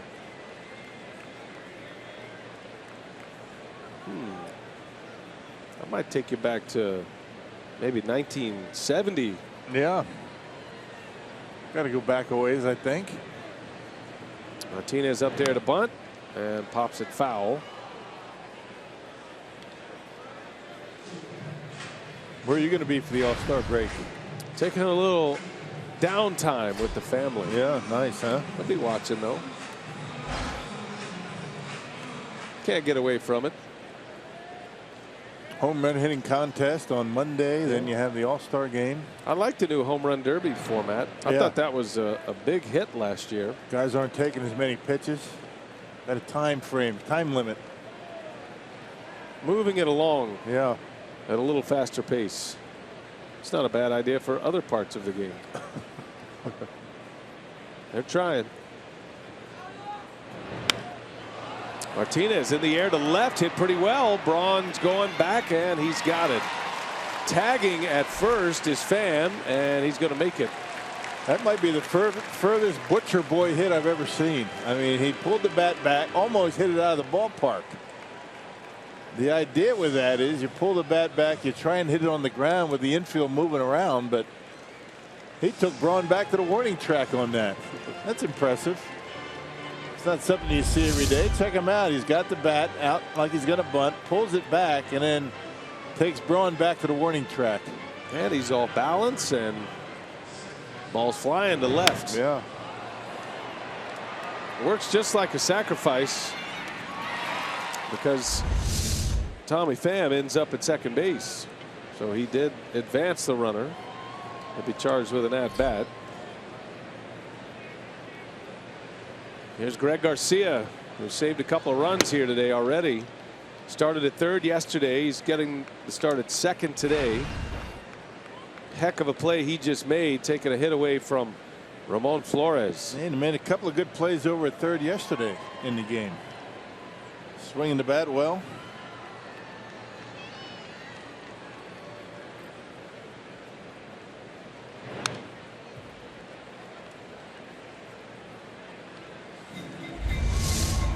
Flores thought he had a hit to drive in a couple of runs. He smoked it.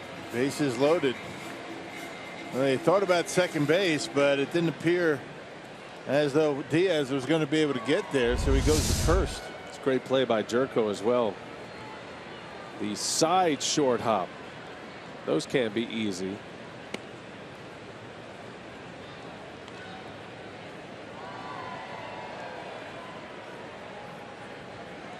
Yeah, especially when you're not used to playing a lot of first base. But to be able to keep it in the glove and keep the foot on the bag, good play.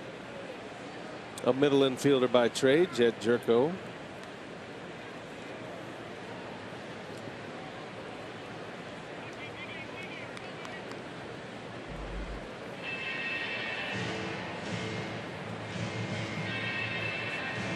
Martin Maldonado figured, you know what, my mentor over there in the Cardinal dugout, he's not afraid to make trips to the mound. I'm going to do the same thing. Of course, yep. Maldonado does that anyway. He just wants to make sure that they're thinking the same way.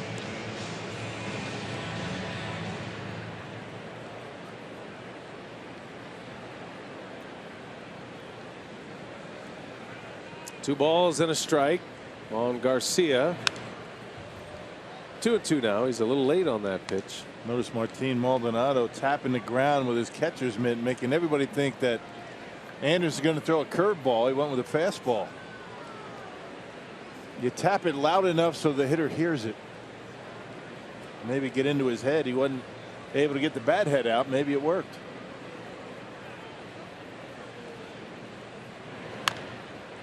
Now, as a hitter, do you hear that?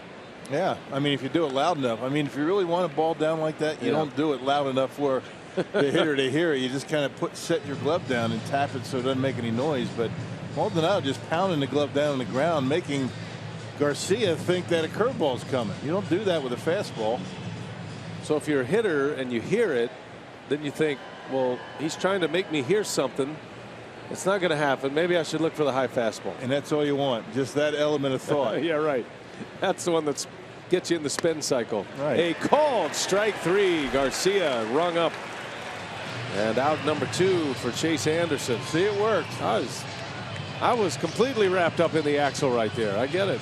I know that you know that I know, and all you got to do is get the hitter thinking. Maybe get the wheels spinning just a little bit, and he takes a fastball right on the inside corner.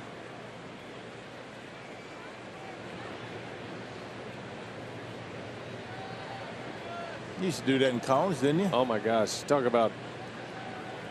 You mean when used to be wrapped up in the axle? Because I spent when you were catching an eternity wrapped up in the axle. No, when you were catching, trying to get into the hitter's head. Sure, all the time. Like you tap the glove, you pop it with your hands, little pop. Yeah. Thinking he's coming inside and tried to. I don't know if it ever worked or not. Usually depended on the skill of the pitcher. Idea is not to do it when you're actually coming inside. Right. That's right. But I did always try to move late. You don't want to set up too early.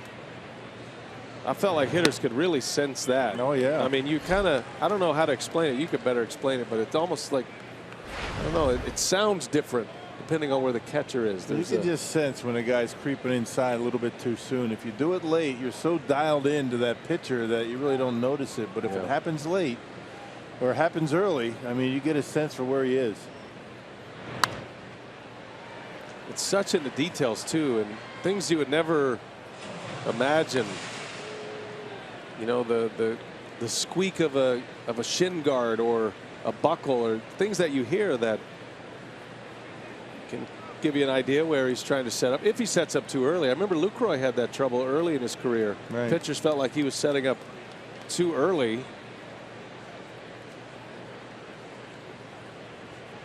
Maldonado jumps out there the last second.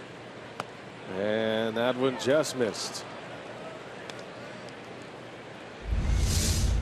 Maldonado sets up in the middle. This is the strikeout pitch, and there you go. Just a little subtle hop, and at that point, it's too late for Garcia to really sense where he is.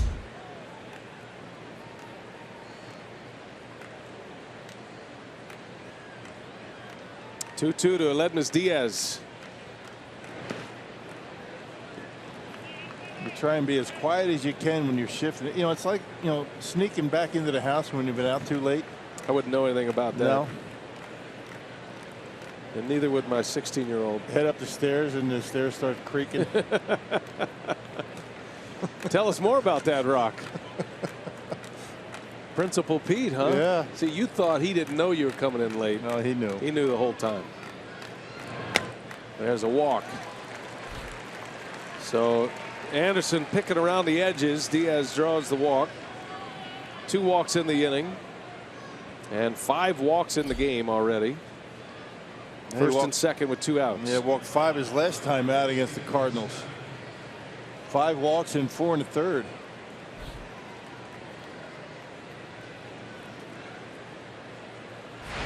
Rock and I are just trying to help all you kids out there that are watching. Parents know everything. It just depends on what we want you to know. Right. We know. But we know everything. Yeah, we do. You can't fool us because we did it. Best to just be honest. Then you won't get in double trouble. We're looking out for you right now, teenagers. What's worse, the deed or the lie? That's right. That's right. Yeah. It's a good parenting thing to say. I've used that many times. Dangerous hitter at the plate, Piscotty. Swing and a miss, throw to second. Nice pickup there by Jeanette. Pham was looking for that ball in center field. Jeanette picked it. Did you see where VR was, though? I mean, honestly, I mean, this guy hustles. He's not a spectator. As soon as that pickoff throw was on its way, he was hustling into center field. Check him out. He's not just sitting here watching a spectator. Once the ball clears the hitter, check him out. He's backing up. That's you great. love that hustle. Great eye. In on every play.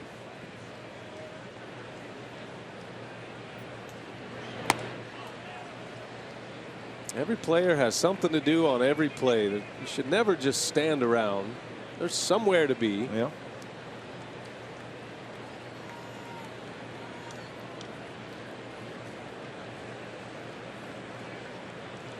Especially when you're in the middle of the diamond like VR. 1-2 to Piscotty. Tripled his last time up.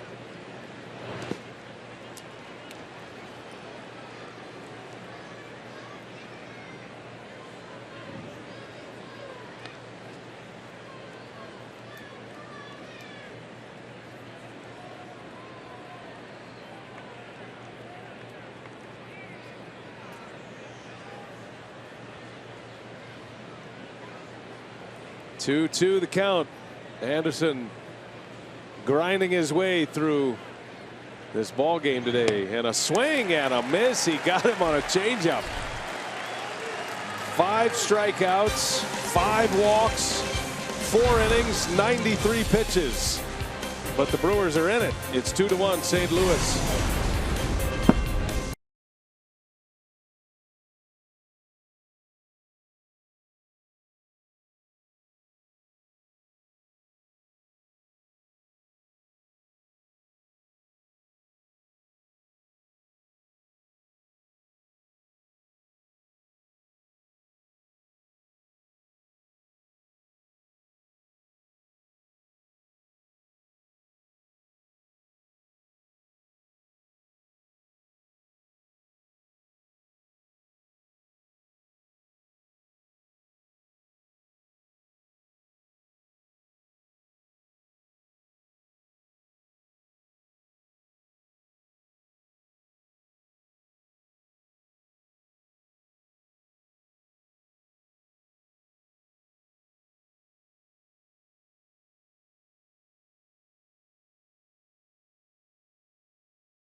The 4th already, and Chase Anderson down a run to Carlos Martinez and the Cardinals. This was Monday, 4th of July, off Max Scherzer. Martin Maldonado Powerball home run number 3. It was a big one. The Brewers won that game 1-0. Yeah. And Maldonado, a little jam shot roller to second. Out number 1 on the first pitch. Moldy has a flair for the dramatic. Ended a 17-inning game here at Miller Park with a big fly. Well, Brewers backup catcher's been catching a lot more here in the last few weeks. It's going to be the end of the line for Chase Anderson. Pinch hitter coming on, Jake Elmore. And looks like Jacob Barnes will be next. Elmore 1 for 9 this year. A lot of his at-bats coming as a pinch hitter.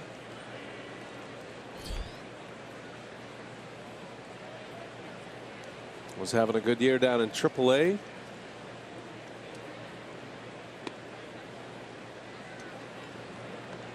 Elmore got called up end of June. June 28th was his call-up day. Was hitting .320 at AAA with 19 RBIs and 13 stolen bases. Playing all over, playing the infield spots, second and third, and playing in the outfield as well. Yeah, no true outfielder on the bench for Milwaukee right now, but every one of those guys on the bench you could throw into the outfield. Yeah, Wilkins, Rivera, Perez, Elmore, another guy that can play both infield and outfield.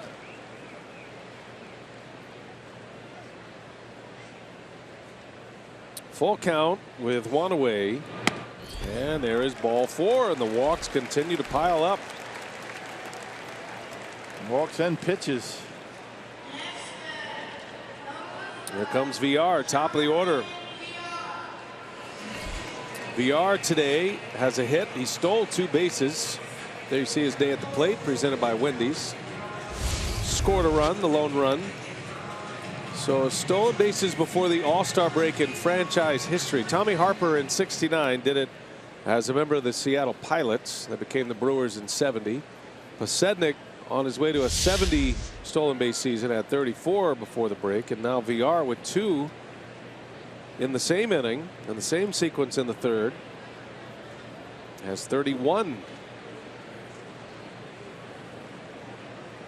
But you have to question the steal of third in the third inning.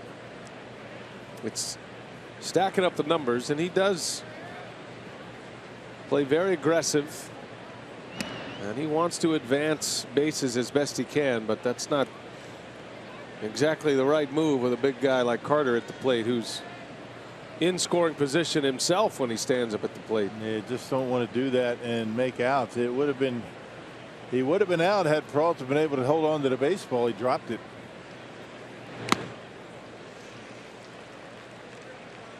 Well, he's always pushing the limit. He's always trying to make something happen. You got to admire him for that. And Craig Counsell's going to, not going to get on him too much in situations like that. Wants him to be aggressive. That's his game. But you don't want to be making outs on the bases with the guys in the middle of the order coming up.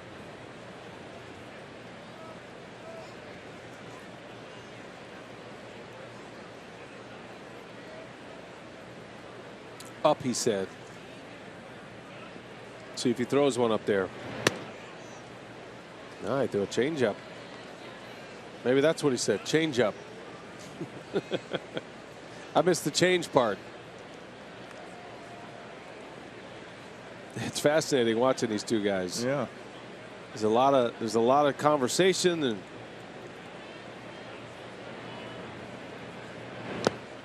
down and in. 2 balls and a strike. Jonathan VR is the 13th different Brewer with a 30 stolen base season. Carlos Gomez was the last to steal 30. He had 34 the entire season of 2014. This is a very impressive pace that VR is on.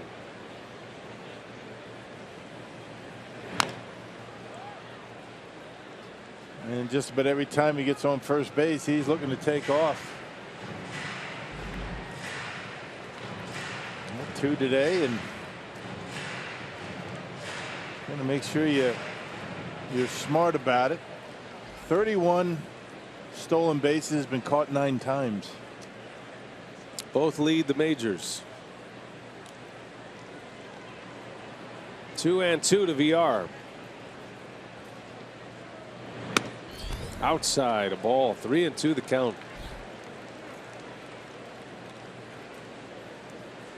Well, the 2 pitching coaches today are giving their clicker a workout with their starting pitchers.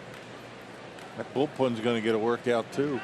Yeah, Brewers are going to dip into theirs as we go to the 5th inning. Anderson pinch hit for. Runner goes, swing and a miss. Molina's throw right on the bag. Easy pickings at second base. Strike him out, throw him out, double play to end the inning. 2-1 Cardinals still leading.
the Cardinals have a 2-1 lead over the Brewers, and you can join the Brewers Community Foundation in their season-long effort to make a difference in our community by purchasing 50/50 raffle tickets at every home game.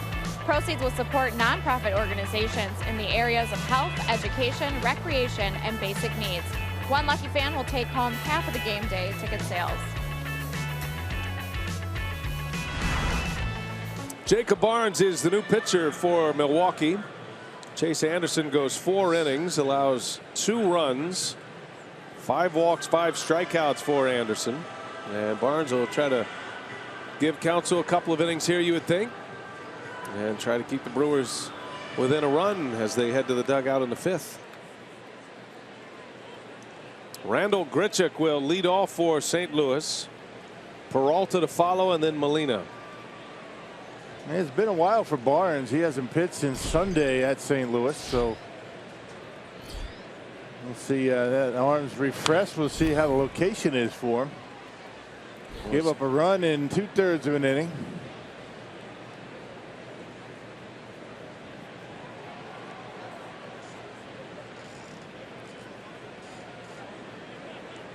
Barnes throws hard, got a very sharp slider. Grichuk was late on that one. Jeanette is over, and he's got it for the out.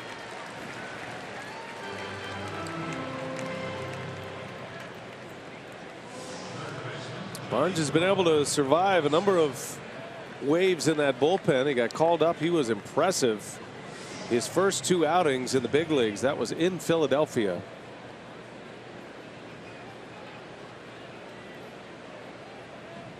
And as the Brewers have had injuries and relievers coming back from injury, Barnes has been the one who has stayed in that major league bullpen. That's the pitch they like right there. That slider at 90 miles an hour, and that's an impressive pitch. Drafted in 2011. This is his first year in the big leagues. He was a work in progress when drafted. Threw hard, but had to work through his mechanics. Had control problems.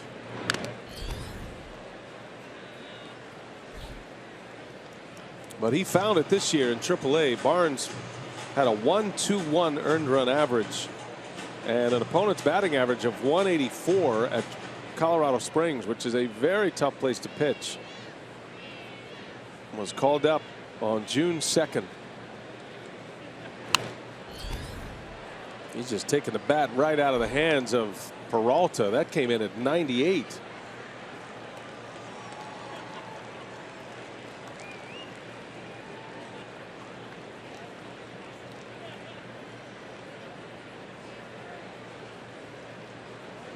Two-two pitch. Peralta down on strikes. He buckled his knees. And a K for Barnes on that slider.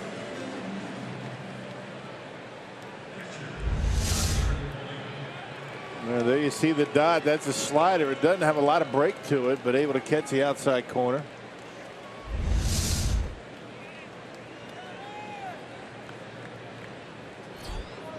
Here's Molina now. And he's aggressive on the first pitch, but he almost took that out of the catcher's mitt. That was by him.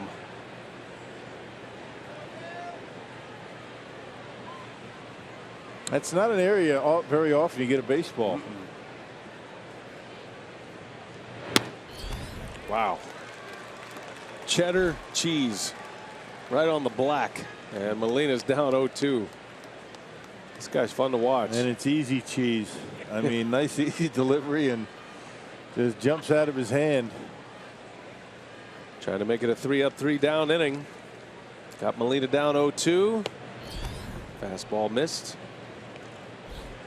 Seen some big fastballs today. Carlos Martinez is at 99 today. Barnes in the mid to upper 90s. That last one at 98.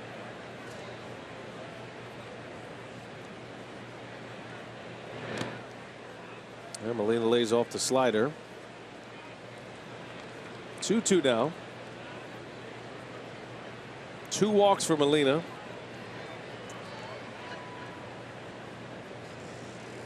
Walks aplenty in this game, but a lot of base runners left stranded. That's why we're only at 2-1.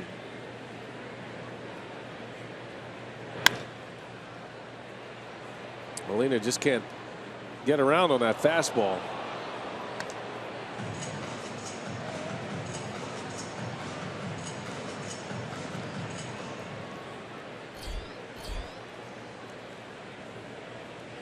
How about that? He's thrown 12. All of his fastballs are 95 plus. 7 of his fastballs.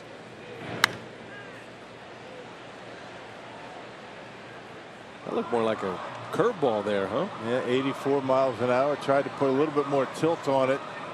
He probably wanted it down in the dirt, but left it up. That's the last thing you want to throw to a guy that's late on your fastball. See what he does here. 2-2 the count. Looking for a 3-up, 3-down inning. A fastball. Molina just spoils it.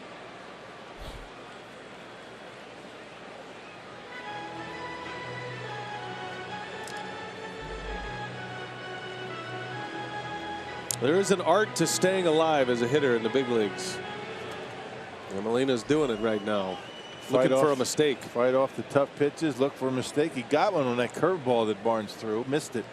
Fouled it off. Oh, pretty good slider there, but he didn't get him to bite. And now it's 3-2.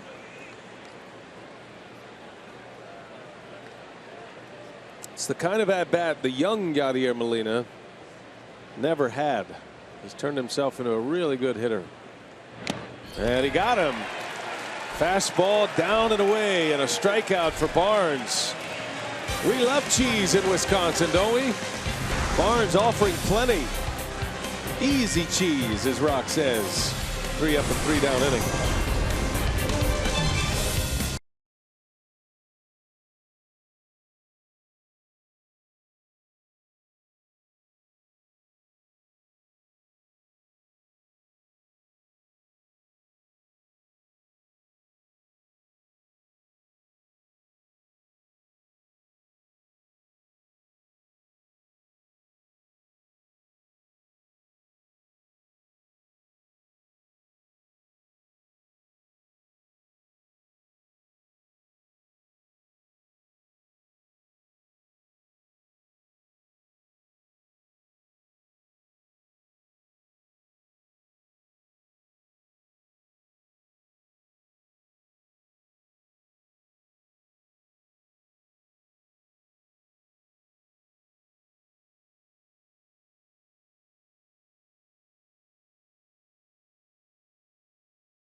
Down by a run to the Cardinals, and get up, get out of bed with a little help from Mr. Baseball. The Bob Uecker talking alarm clock given to all fans at the ballpark tomorrow afternoon as the crew concludes its series with these Cardinals.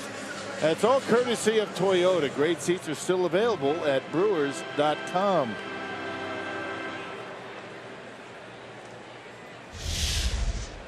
Looking forward to that tomorrow. You going to take it home? Oh yeah, for sure. You taking it home today or tomorrow? Not sure. Depends. I don't think I need to get up tomorrow. I don't need an alarm tomorrow. I'm going to need one. You're not coming to the game? Going to need one Monday. Well, the game's at 1. I think I can wake up by then. Scooter Gennett leads off this 5th inning, and a wave and a miss, a changeup by Martinez. See, it's the All-Star break. Why do you got to get up early? Well, we had a lot going on during the All-Star break. Do you? Yeah. Got a lot on the list, you know, that list that's been stacking up since February.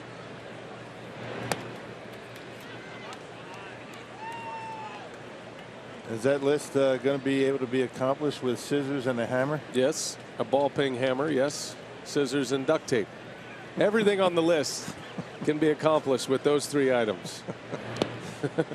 Swing and a miss, and Jeanette is down on strikes. Pretty nasty sequence there by Carlos Martinez. Martinez, he's hard to figure because his stuff is electric. He really shouldn't be struggling like he is, but he's still a young pitcher. But when he puts it all together in that bat, you see swings like that. He's got 9 punch outs already. Well, I mean, his last 4 starts, the Cardinals have lost all 4. But he's pitched well. I mean, 27 innings, and he's got a 1.33 ERA. I mean, even struggling today, he's only given up 1 run. He has all the makings of an ace. He's just not there yet. He could be. He's still so young. But the Cardinals were hoping he was going to be in that spot this year after an all-star season last season. Injury late in the year. They had to shut him down in September.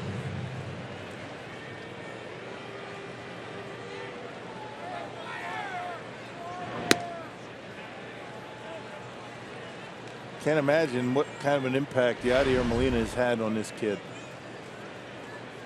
You wonder if he'd be anywhere close to what he is right now without him. Do that change up to Braun. 2-2 the count.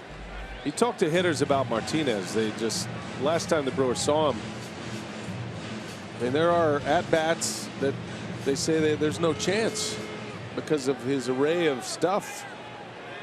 The fastball with its movement and velocity, the changeup. It's another changeup there. He's got the slider. He can take a little off that breaking ball.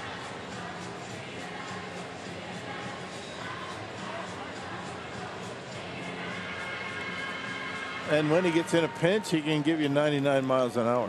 I mean, that's the thing.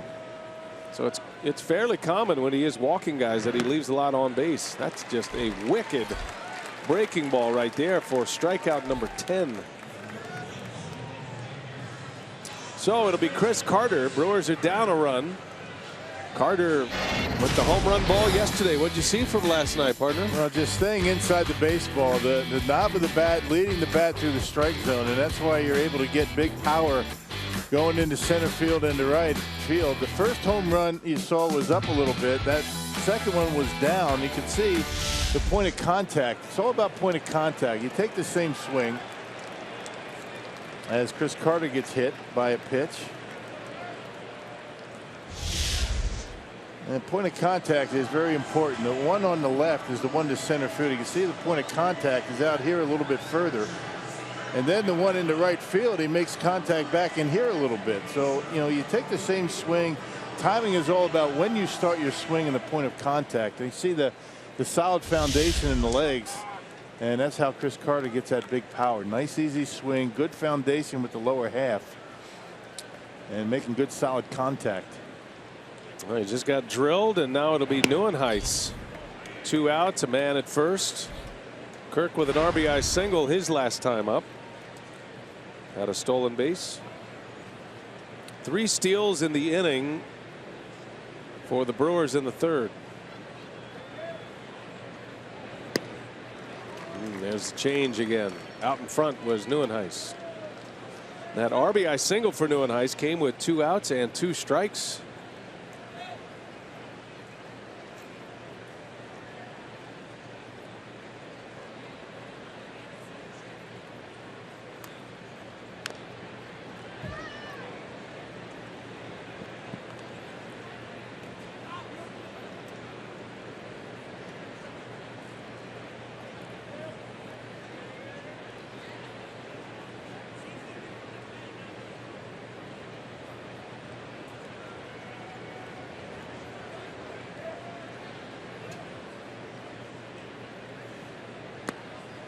One and 2. Carter no threat to steal. Neuenhuis does have a little power. Has 5 homers.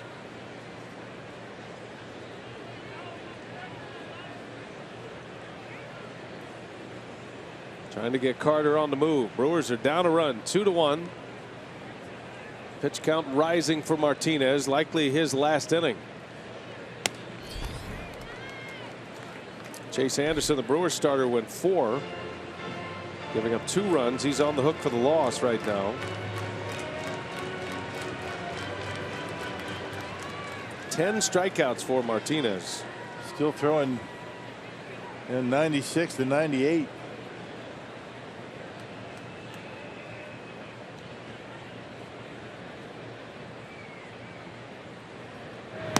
And he got him.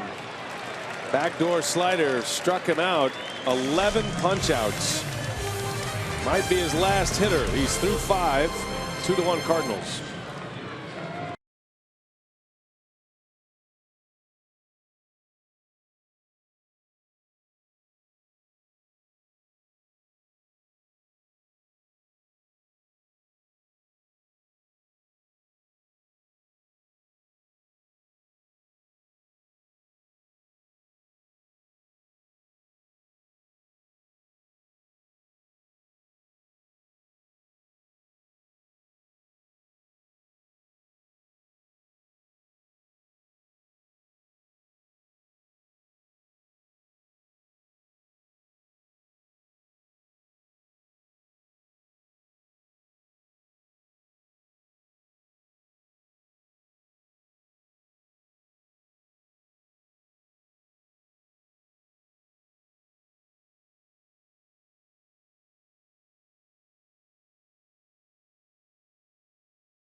With 11 strikeouts on the afternoon as the Cardinals have a 2-1 lead over the Crew as we head to the 6th.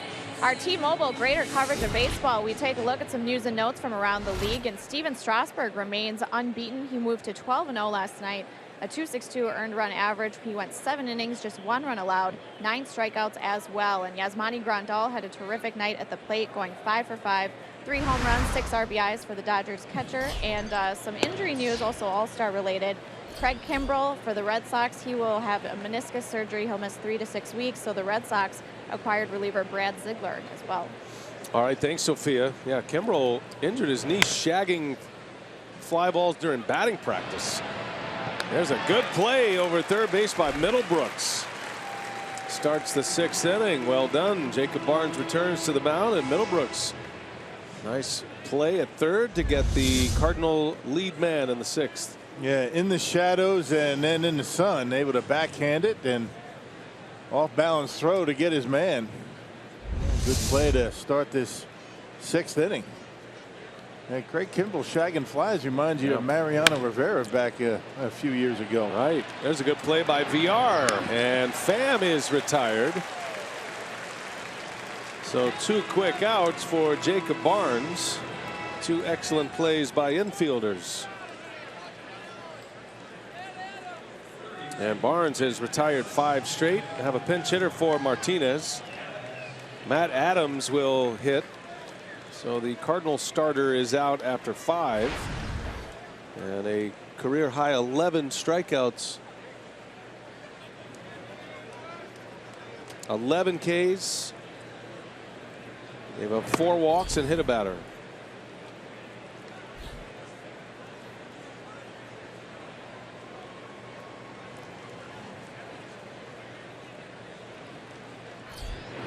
Adams to left.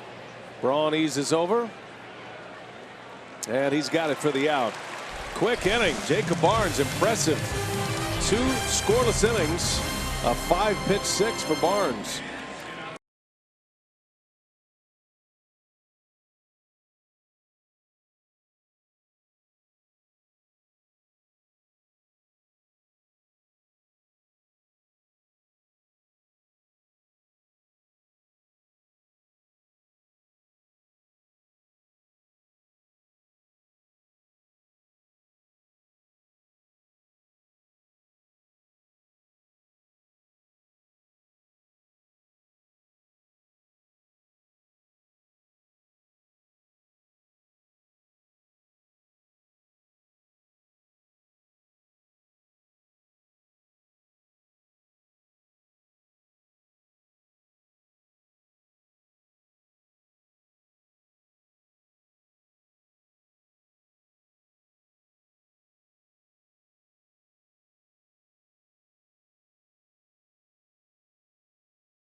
Miller Park, Milwaukee. And let's take you back to our Carsoup.com trivia. Who recorded the first All-Star game hit by a Brewers hitter? And that would be Larry Heisel. 1978, had a hit off Raleigh Fingers of the Athletics. That's a great note. Larry Heisel still with the organization. One of my favorite people in the world. Works in the community a lot. Always has kids out to the ballpark. Can always tell Larry's got the big camera around his neck. He does great work. Mentors kids in the inner city. Good work that he does. Tyler Lyons Rock will be first out of the bullpen for St. Louis. Yeah, the only left-hander down in the Cardinals bullpen, Kevin Segrist, on the disabled list. Last appeared in the game against the Pirates. That was back on July 7th. Only a third of an inning. Retired the only batter that he faced. 26th appearance for Tyler Lyons. More strikeouts and innings pitched so far this year. Facing Will Middlebrooks to start this 6th inning. Two Texans matching up. Lyons played his college ball at Oklahoma State.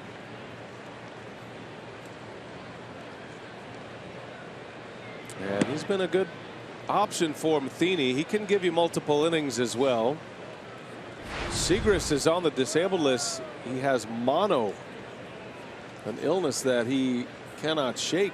So he's probably going to be, well, certainly going to be down through the All-Star break. They're hoping to get him back soon after. Not a real good timetable on when he could return. Lyons has typically been the early lefty, early reliever. Segrist the late lefty. But Matheny needs innings after his starter went just 5. And Lyons gets the call. Cardinal bullpen is in a little bit of flux right now. Rosenthal left with an injury yesterday. The closer came on, Seonwang Oh, in a tie game, and the Brewers got the big hit. VR had a single and an RBI off Oh. Middlebrooks strikes out. A lot of punch outs for this Brewers offense today. That's 12 of them.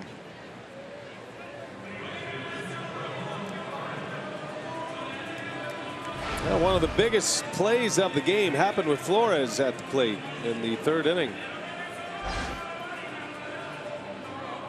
Greg Garcia robbed him of a base hit, a dive on his backhand side, and then made a play. High fly ball to right, routine for Piscotty. And there is out number 2. Yeah, that ball gets into center field. The Brewers have a 3-2 lead. Things could be different. It was a great play by Garcia and Jerko, who made a tough side short hop pick at first. Two guys that don't play every day.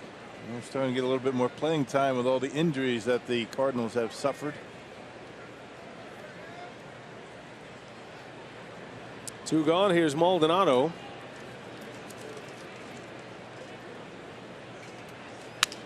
Broken bat up the middle, ranging over Diaz, throw to first in time. Oh, that was a good play. That kid's been impressive. Cardinals might have found their shortstop for the future. 7-pitch inning for Tyler Lyons, and a terrific play by Aledmys Diaz.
Miller Park. We go to the 7th inning. It's 2-1 St. Louis.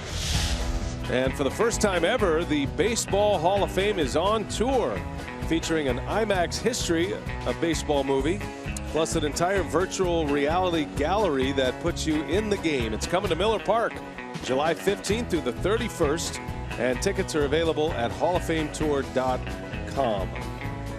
Take advantage of that. It's a great setup, and you don't have to go to Cooperstown to see it all, although we highly recommend you make a trip to Cooperstown. Carlos Torres is on to pitch for Milwaukee. Barnes with 2 impressive innings, 6 up, 6 down, and bridges the gap between starter and late inning reliever, and Torres will get the 7th now, down 2-1. Yeah, he's had a terrific season, and actually Torres, who's not a hard thrower, more strikeouts than innings pitched. Last pitched on Wednesday at Washington, 2 scoreless innings. Been tremendous out of that middle relief role. Greg Garcia leads off. He's down 0-2 quickly. Well, Barnes changed the pace of this game, started to gather a little control. Cardinals had base runners all over the place in the first 4 innings. Stranded 7 in the first 4 innings. They got a home run from Peralta in the 2nd, and then an RBI from Grichuk in the 3rd inning. Brewers run came in the 3rd. Kurt Neuenhuis had a 2-out RBI single off Martinez. He drove in VR, who had stolen 2nd and 3rd in that inning. 1-2 pitch. Little chopper over his Torres, and he'll fire it to Carter for out number 1. That slider's been very effective against both right-handers and left-handers. He got Garcia with 1 right there on that 1-2 count. In on his hands, and a little dribbler. Locating fastball very well, keeping the ball down. A lot of ground ball outs for Carlos Torres so far this year.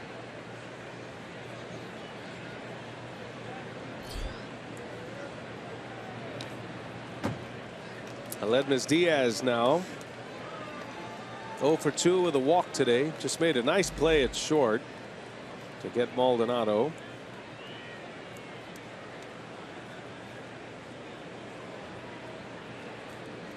He said this first 3 months here has been a whirlwind, getting an opportunity at spring training, and the injury to Peralta, getting a chance on the big league roster, taking advantage of that opportunity, hitting well, and now he's an all-star. Never be able to take that away from him. And the Cardinals, now that they've seen what they've seen of Diaz, they feel he is going to have a great career. Fly ball to left. Braun will ease in. He's got the glasses on. Tough sun out there for the left fielders today. Yeah, but he's always handled that sun field very well. Hey, keep up with the crew wherever you are with MLB.com at bat, the official app of the Brewers, featuring live broadcasts, scoring updates, breaking news, and more. Download At Bat today, free for your smartphone or tablet. The Ghostbusters are here. That's quite an ensemble right there. A lot going on there. Piscotty takes a ball. Don't want to push the wrong button on that thing. You slime yourself. Man. It's Ghostbusters Day at the ballpark. Plus it looks heavy, doesn't it?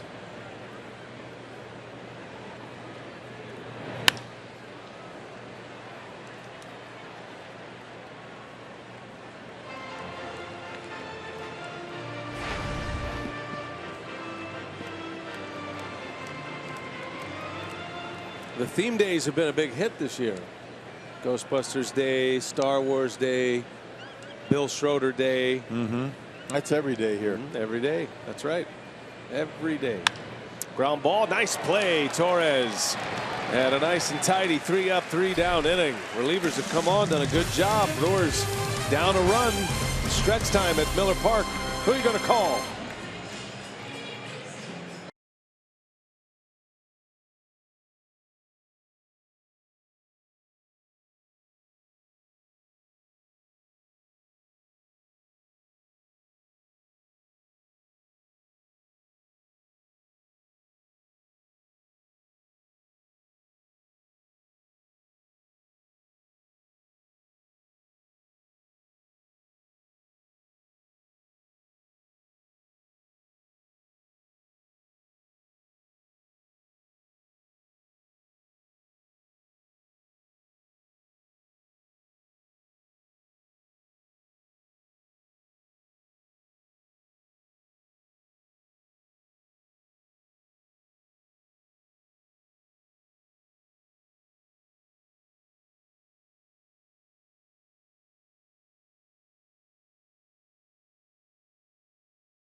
Baseball on Fox Sports Wisconsin is brought to you by Miller Lite, the original light Pilsner. Cheers. It's Miller time. Great crowd on a Saturday afternoon in Milwaukee, Miller Park. Beautiful day for baseball. 2-1 Cardinals lead. Don't forget, we're back at it tomorrow, the last game before the All-Star break. Miller Lite, what's on tap? 12:30 is airtime. Junior Guerra against Mike Leake. Guerra has risen to the Brewers' ace at this point, believe it or not. He has been the best pitcher the Brewers have had. What a ride he's on. Tyler Lyons back to work. Hernan Perez will pinch hit for Carlos Torres. He pitches a 3-up, 3-down 7th inning. Brewers bullpen has retired 9 straight, 3 scoreless between Jacob Barnes and Carlos Torres. So we'll see if the Brewers offense can get it going against this St. Louis bullpen.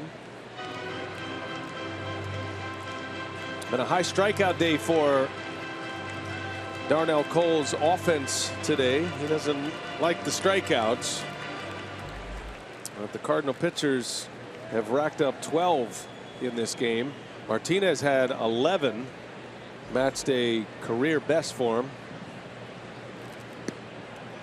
There's a called strike 3. Perez is gone. And now 13 strikeouts for the Brewer offense. Top of the order now. Here comes VR.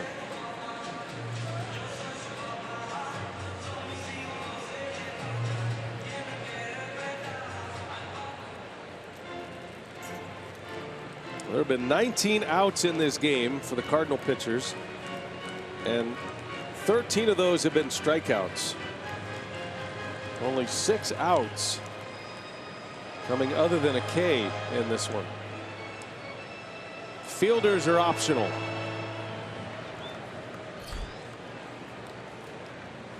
VR with a base hit.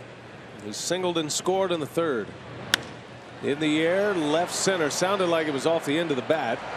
Got some carry to it, but Pham will run it down for out number 2. He's shaking his hands out a little bit. If he gets it on the barrel, he'll send it out of here, but it was off the end. Not going to take much, right? I mean, the ball's going to carry pretty well. Even that carried almost to the warning track.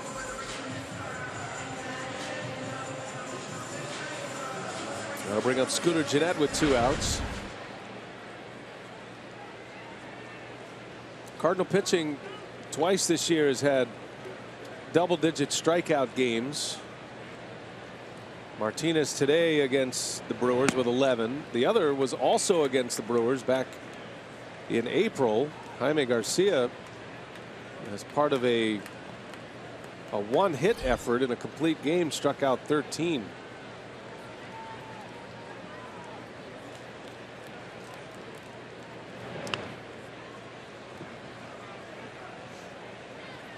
Yeah, and typically the Cardinals don't strike out a lot of batters. I mean, they're near the bottom of the league in strikeouts by their pitching staff. They rank 11th in the league.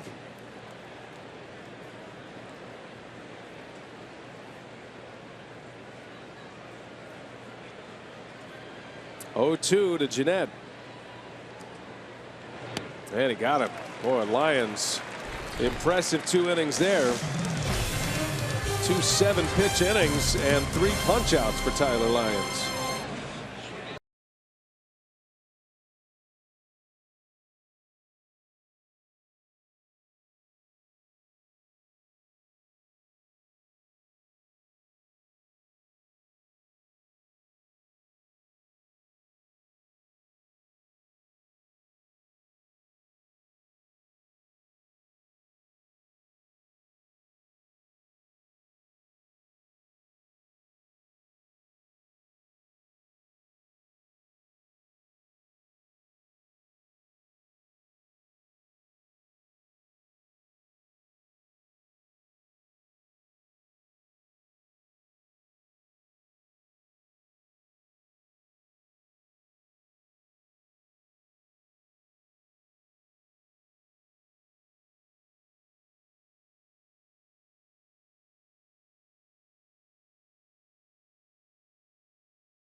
On our way to the 8th inning, let's get you caught up here. A solo home run by Johnny Peralta in the second. That led off the second. First Cardinal run. And then St. Louis added one on a Randall Grichuk infield hit. He just snuck it by Carter. Scored Piscotty. 2-0 Cardinals after 2.5. The Brewers would get one back. 2 out, 2 strike. RBI single by Neuenhuis. Drove in VR. And plated the only Brewers run. Martinez went 5. He struck out a season high and a career high 11. But a high pitch count through 5 innings. Tyler Lyons has worked the last 2. Brewers have gotten good work out of their bullpen. And now Counsell will give the ball to Blaine Boyer to try to keep that going in the 8th. Yeah, it's been a good bullpen for the Craig Counsell and the Brewers all season long. They had a little bit of a hiccup on that West Coast trip, but still in all, the bullpen's been solid. Blaine Boyer's number is pretty good. And Boyer last pitched on Sunday against the Cardinals, so it's been a while for him. Randall Grichuk leads off. Brewers won last night. Good game. They won in walk-off style. A 4-3 win for the Brewers last night. Jeffress picked up the win. Rosenthal took the loss. He had to leave the game with an apparent injury.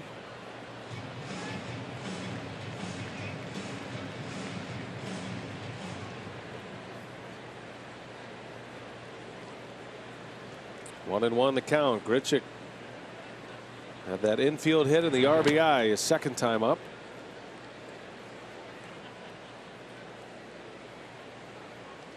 Last game of the series tomorrow.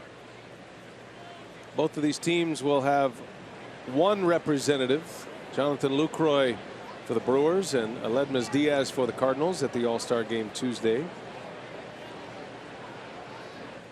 Brewers will return to action Friday in Cincinnati. Grichuk skies one to shallow center. And Neuenhuis will make the call and the catch. And out number 1.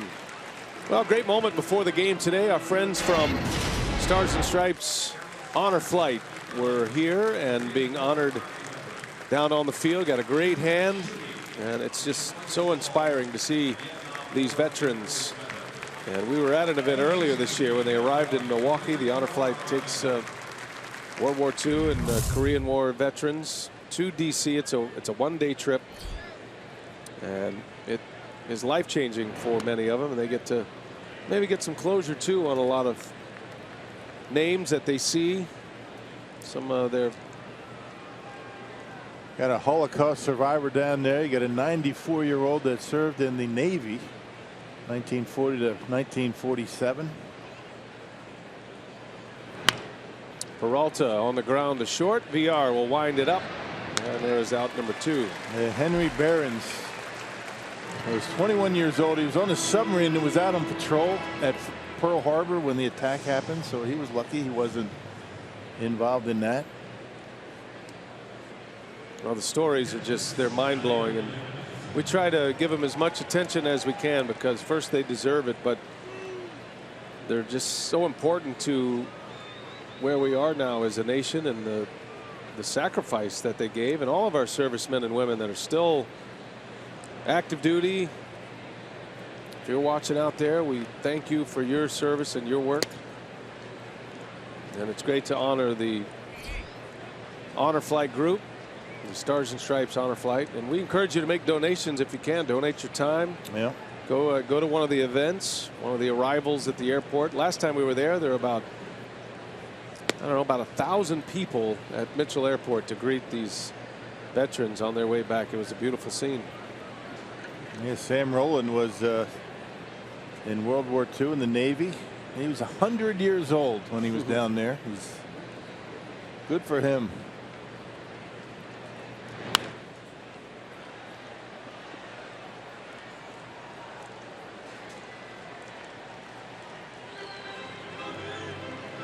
A big group of folks from the Honor Flight here today.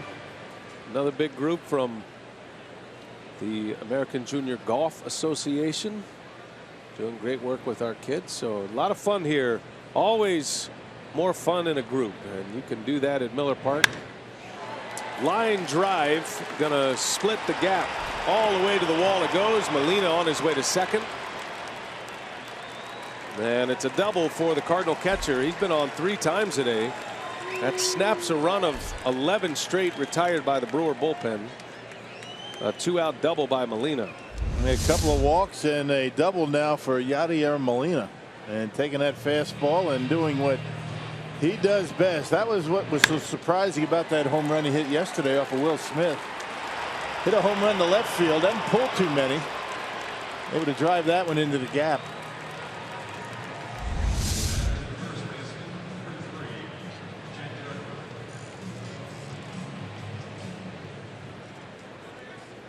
So Molina, an insurance run in scoring position. Boyer trying to get this one to the bottom of the 8th with the Brewers still down just 1. Jed Jerko takes a strike. Boyer's got good velocity today. 93, 94 miles an hour. That gun must be dialed up pretty good today. It's got to be the beard, right?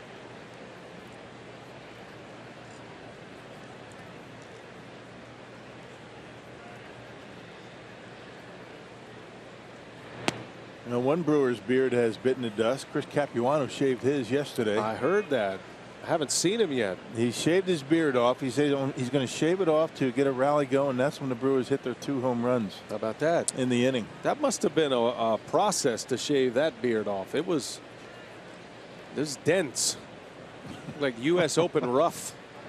Swing and a miss. 1-2 the count. Thick. I finally figured out what Boyer's beard reminds me of. You ever watch those Rudolph the Red-Nosed Reindeer shows? Yukon Cornelius. Right. That's him. I couldn't quite peg it, but that's a good one. That's where I'm going with that. Red beard. Have you told him that? I have not. He's a nice guy, though. I think he'd take it with a compliment. It's always good to be compared to a cartoon character. I mean, it's claymation. I think it's classic rock. No doubt. Who hasn't seen that? Raises the hand of every person under the age of 25. It's part of our youth. 30. Maybe 30. 1-2 pitch. And he just missed. They'll ask if he went. He did not. Pitch looked pretty good. But Boyer. Yeah, Maldonado having a little bit of a chat with Ted Barrett, the home plate umpire. Thought he could have called that one a strike. He's one of the great umpires in the league, Ted Barrett. World Series umpire. Crew chief in the World Series, as a matter of fact. A former boxer. Yeah, so don't mess with him.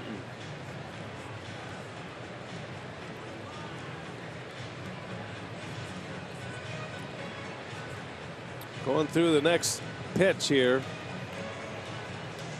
And Boyer, a guy who knows what he wants to throw. That's where you have the conversation if you're Maldonado, right? He's been catching all day. He's seen the tendencies of the hitter Jerko. Boyer's just into the game. Sharing some quick information to see what they come up with. Well, his only hit has come to right field. It was a double to right. Everything in this at bat away. Let's see if he tries to come inside. 2-2 the count. Runner at second.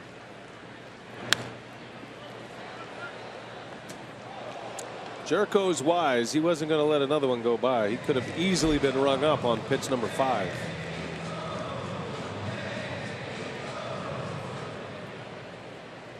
Jerko at this point made a game-saving play at first base earlier today. Picking a short hop to the side.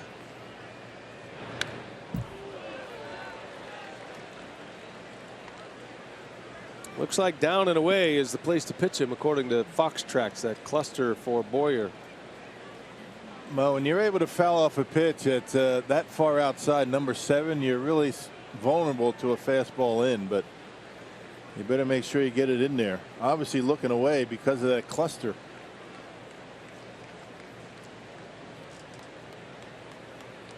Let's see where he goes. 2-2 the count.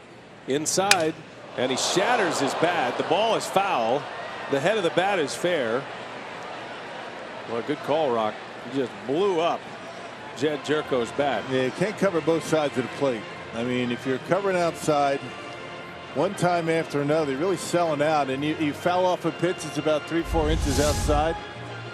Maldonado identified that, came inside, and see you later bat. That is extreme damage. That's what, a few inches from his knuckle. Right, but he stayed alive, right? Foul ball, fair bat. Mission accomplished. He sees another pitch. Count remains at 2-2. The 9th pitch of the at bat. Back in there. Jerko to center. That's going to fall. And they're going to send Molina. Neuenhuis throw is up the line. Throw to second and out at second to end the inning. But the run scores. A 2-out RBI single by Jerko makes it 3-1 St. Louis. Brewers down a pair now as we go to the bottom of the 8th. Ryan Braun will lead off.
Braun has struck out his last 2 times up. Brewers could use the long ball like they had yesterday here tonight, down 3-1.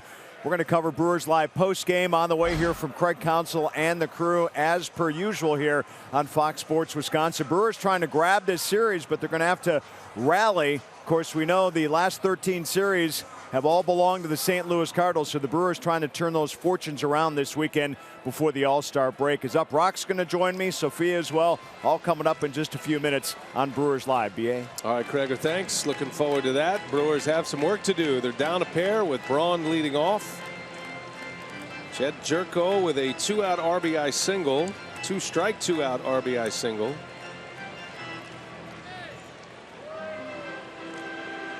And here we go to the home 8th now.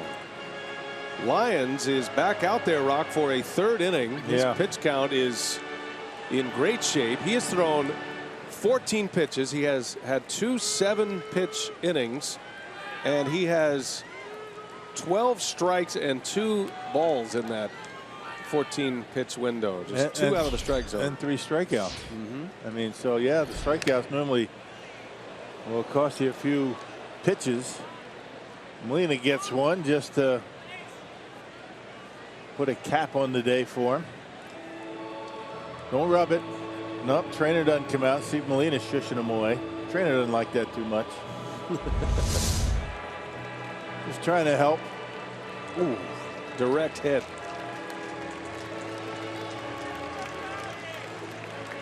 Yeah, those hurt. Those hurt. They don't hurt as much with that extra padding on the top of the name. They didn't used to have those. That's new.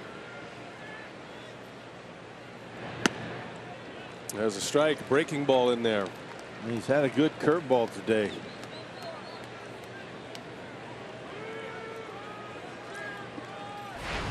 Tyler Lyons giving Mike Matheny excellent work out of the bullpen as he starts his 3rd inning.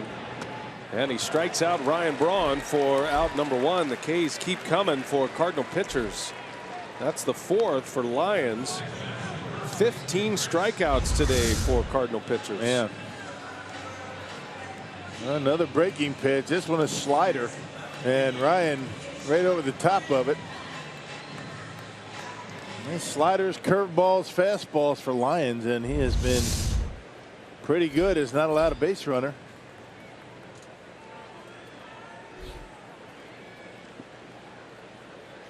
Lyons averages about a strikeout per inning. He's got 4 in his 2 1/3 here today.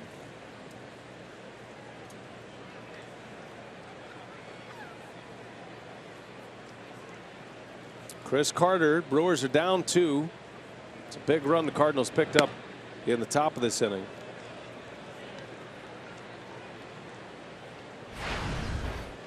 Carter has been on twice. He was hit by a pitch his last time up. Walked in the 3rd, was a strikeout victim in the 1st.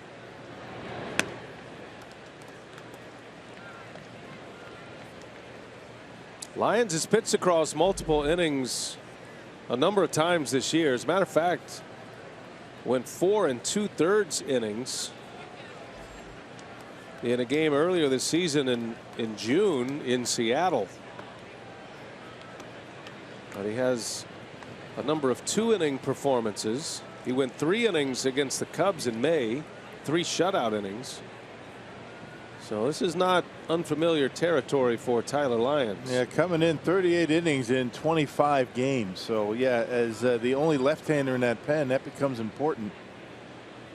Yeah, for his ability to be able to do that. There's a walk, first base runner allowed. Yeah, a lot of off-speed stuff with Carter up there, and he loses him. So now the Brewers will bring the tying run to the plate. And Lyons has a lefty-on-lefty matchup.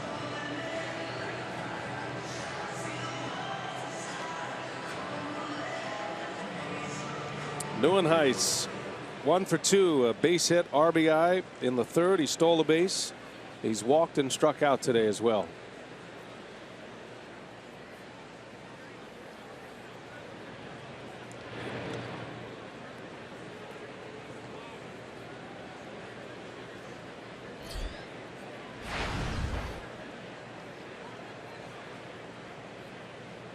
Well, if Neuenhuis could reach, that might have Matheny go to his bullpen. He's got a right-hander in Middlebrooks due up next.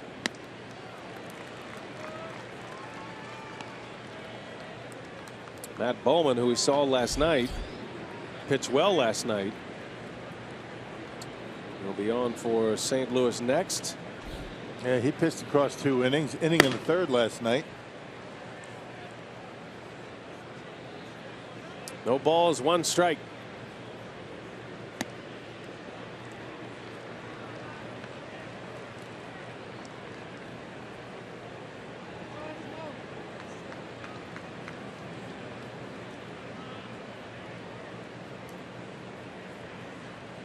Both starters had early exits today. Chase Anderson for the Brewers went 4. He's on the hook for the loss still. Martinez went 5 and is in line for the win.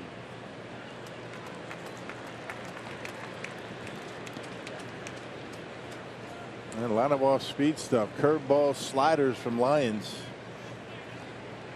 Well, you expect that against the lefties like Neuenhuis, but a lot of off-speed pitches to Braun and Carter as well.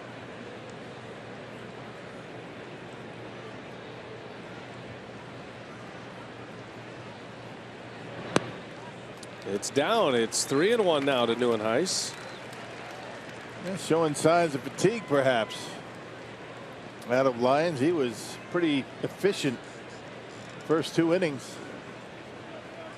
Molina giving him a little bit of a breather out there. That's all that is.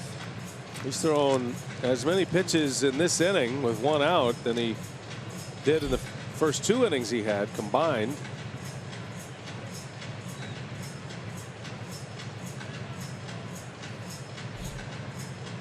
Game 2 of this series.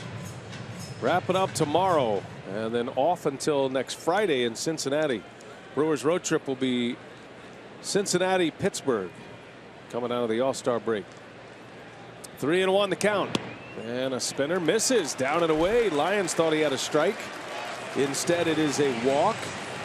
First and second now with 1 out. And here comes Mike Matheny. This is what the Brewers wanted to do. Start tapping into that Cardinal bullpen a little bit. Lyons held serve for 2 1/3, but back-to-back walks, and that's the end of the line for him.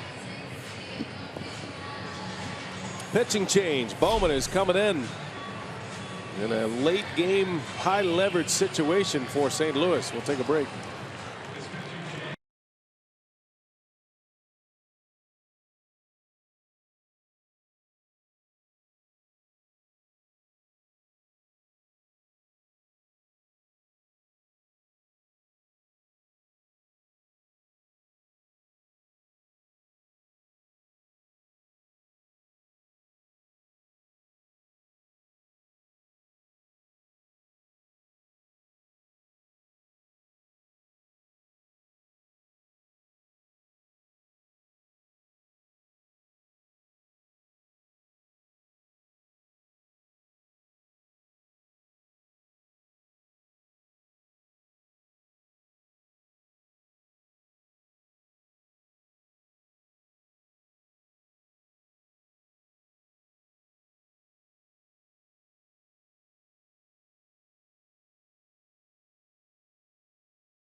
On Carter and Neuenhuis with walks.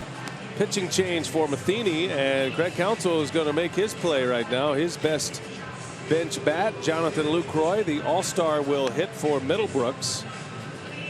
And the new pitcher, Rockies, Matt Bowman, who we saw yesterday, and he's actually going along pretty well for the Cardinals since being called up. Yeah, ground ball pitcher has a real good two-seam sinking fastball to go along with a slider. You can see not a lot of strikeouts. Opponent batting average very low. He throws a lot of strikes. He gets the ground balls, and Mike Matheny looking for one right now in his 28th appearance, and a scoreless inning and a third in yesterday's game. Lucroy, a pinch hit appearance. Great numbers offensively this year for Lucroy, a .302 hitter. Homered yesterday, a big one that tied the game. A long ball here, the Brewers would take the lead. And a strike from Bowman.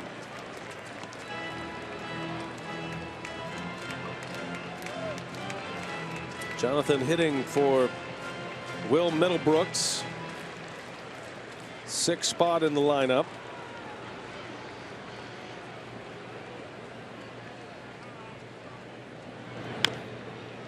Oh, 0-2 the count. Last night, Lucroy in as the starter. Brewers were down a run. And off Michael Wacha, he took a high fastball and launched it out of here. And for Lucroy, it was home run number 11. Next man up, Chris Carter, hit one out to right center to put the Brewers on top. Brewers won the game last night. 0-2 now on Lucroy.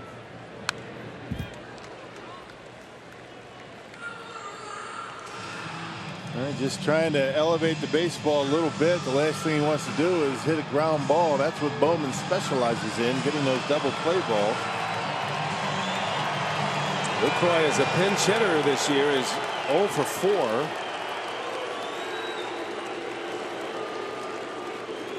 He's in a hole. No balls, 2 strikes. Carter and Neuenhuis ready to run, and Lucroy pulls one foul.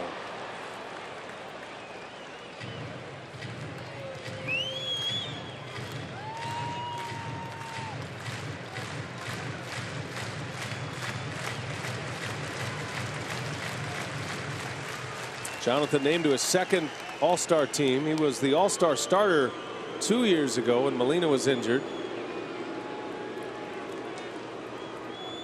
0-2 pitch outside, a ball. 1-2 now to Lucroy.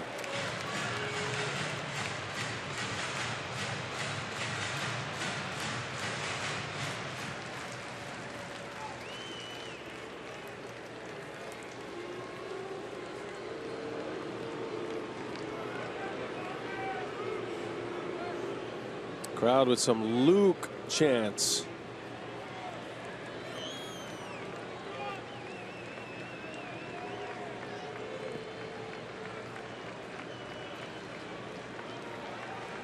Brewers need a big hit.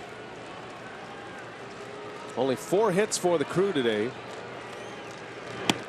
Inside. Tough one to take right there. Just missed low. 91. That's the one Bowman wants him to swing at to get a grounder.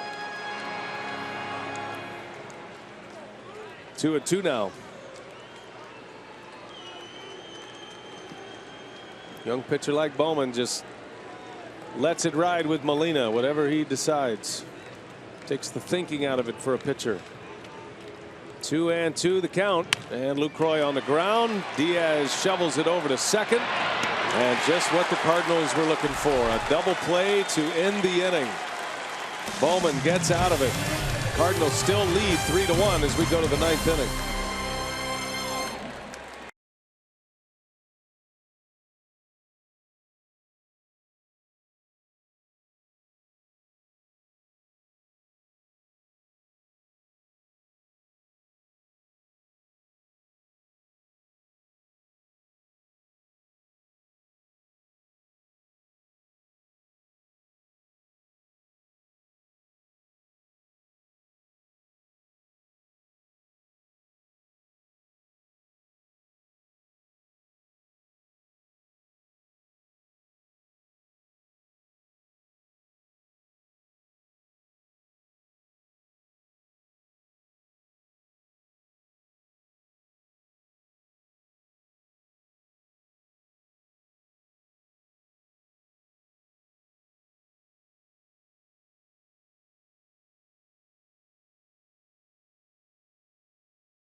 Park on this Saturday, down by a couple as we head to the 9th, and today's time of the game winner, B&E Lounge in Oshkosh. If they call the Brewers by 8 o'clock tomorrow morning, they get 40 tickets to a Friday night game in the Miller Lite beer pen. This offer courtesy of the Tavern League of Wisconsin and Miller Lite. Yadiel Rivera will enter the game and play third base. He was just called up after Aaron Hill was traded to Boston prior to the series beginning. Michael Blazek is the new pitcher, and he'll have the 9th inning trying to get the Brewers to the dugout down 2. Well, pitched on Wednesday against the Nationals, inning and 2/3 scoreless. That included a couple of strikeouts. Overall 33 appearances for Blazek. Still trying to get back to the form that he had before he got placed on the disabled list. That was an elbow injury for Blazek. Facing Tommy Pham to start it, and a breaking ball in there for strike 1. Pham starting in left today, was a late add to the lineup for Matt Holliday, who rolled his ankle in yesterday's game rounding first. Be interesting to see if Holiday is in the lineup tomorrow. The banged up Cardinals. Center field, that's hit well. Going back on it. Neuenhuis, he's out of room. That hits the top of the wall and bounces out. That's a home run. Tommy Pham with a solo home run to start the ninth makes it 4-1 St. Louis. Third home run for Pham. Yeah, these bench players that have been put into the starting lineup for the Cardinals have really been pretty good in this series. You think about it. Jed Jerko with an RBI single to score a run in the 8th. And now Tommy Pham with a slider down the middle, and he knocks it out of here to center field. And don't forget Greg Garcia made that terrific play at second base to save a couple of runs earlier in the game. Colton Wong now pinch hitting. Well, the Cardinals have had some add-on runs late. Scored one in the 8th with 2 outs to make it 3-1. Now the home run by Pham to make it 4-1. Those are tough to overcome in a game like this.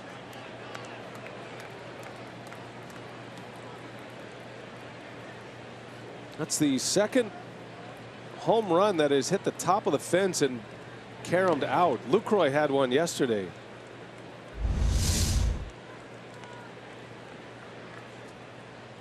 Hit the top, then bounced off the batter's eye, the back wall, which is recessed about 7 or 8 feet. As long as it clears the yellow line, it's a home run. Second base umpire Lance Barksdale was out there. He was all over it. And Blazek walks Colton Wong.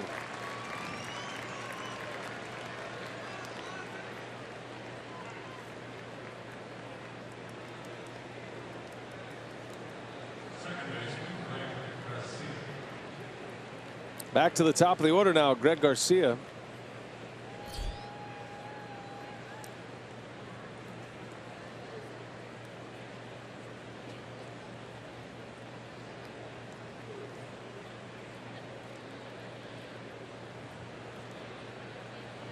Shows bunt in the air, and that's going to fall near the Cardinal dugout.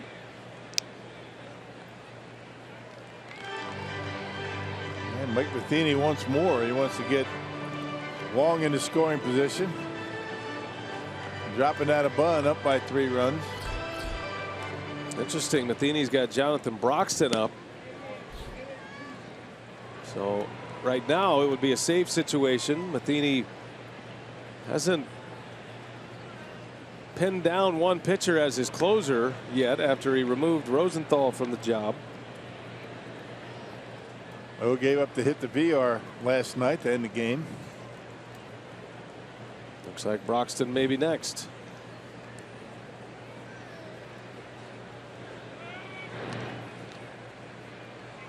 Well, maybe trying to get through this game without having to use O back-to-back days. You got the Brewers bottom of the order coming up.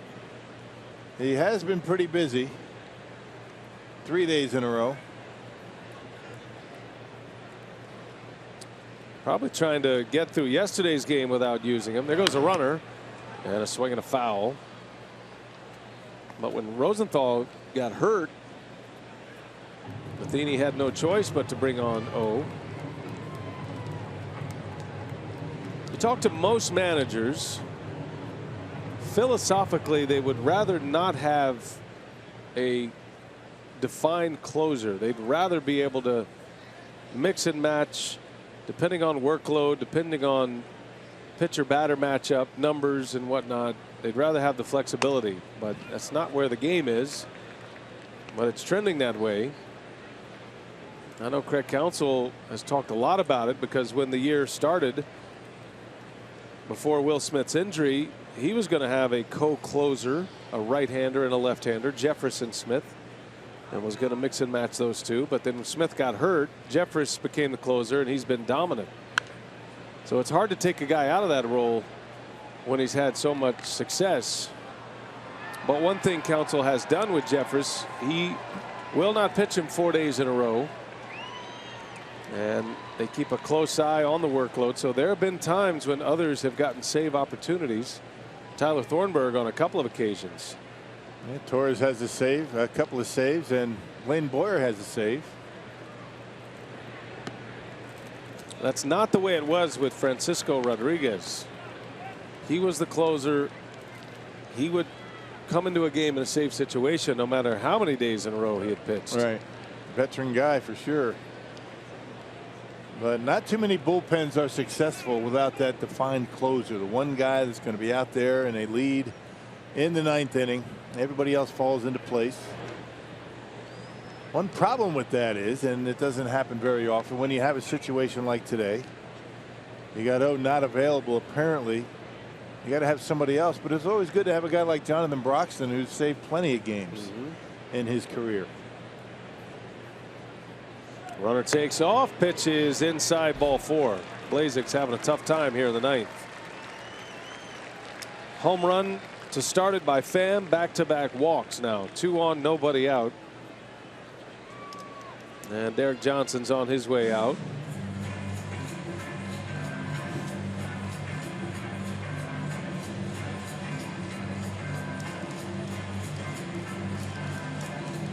It's going to spring the bullpen into action. Jan Marinez will get loose quickly.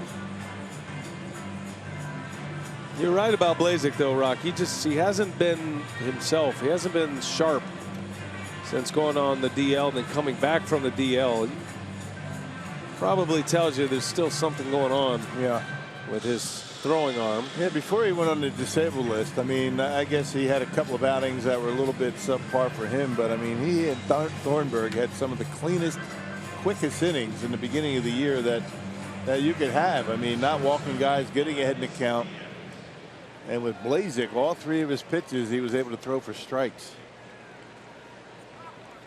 Now, Blazek was the setup man to start the year. Thornburg was the 7th inning pitcher. It's been a struggle for him since coming back.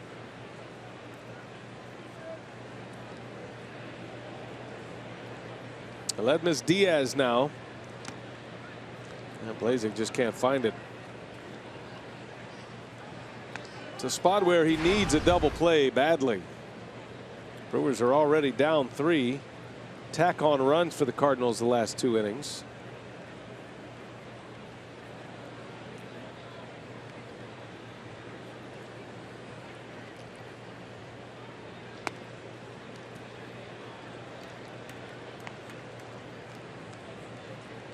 Got a few finals coming in from the big leagues. The White Sox won again 5-4. They beat the Braves today. And they're starting to play a lot better. Chicago White Sox now 3 games over. Could be a Chicago pennant race story this year with both teams. That's trouble. Diaz sends that one out of here. And a put away home run for the all-star shortstop. 3-run shot.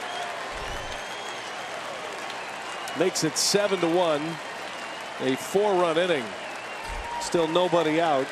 And Diaz has his 13th home run of the season. Yep, on a 2-0 fastball. Middle in, and Diaz able to turn it around and knock it out of here. And that's going to be it from Michael Blazek.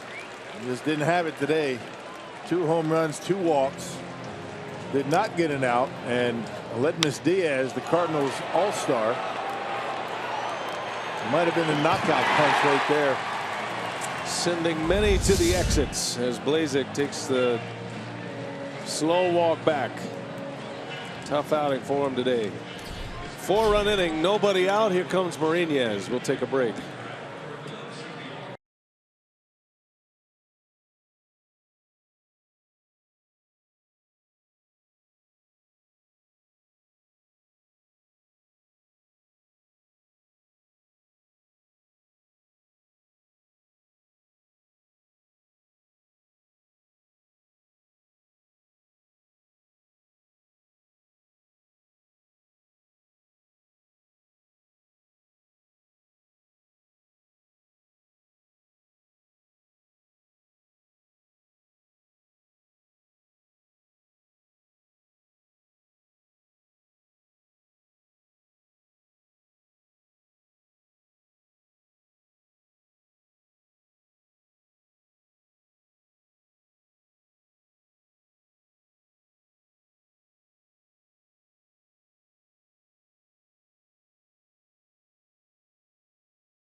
against the Brewer bullpen. Got one in the 8th. They've scored 4 here in the 9th.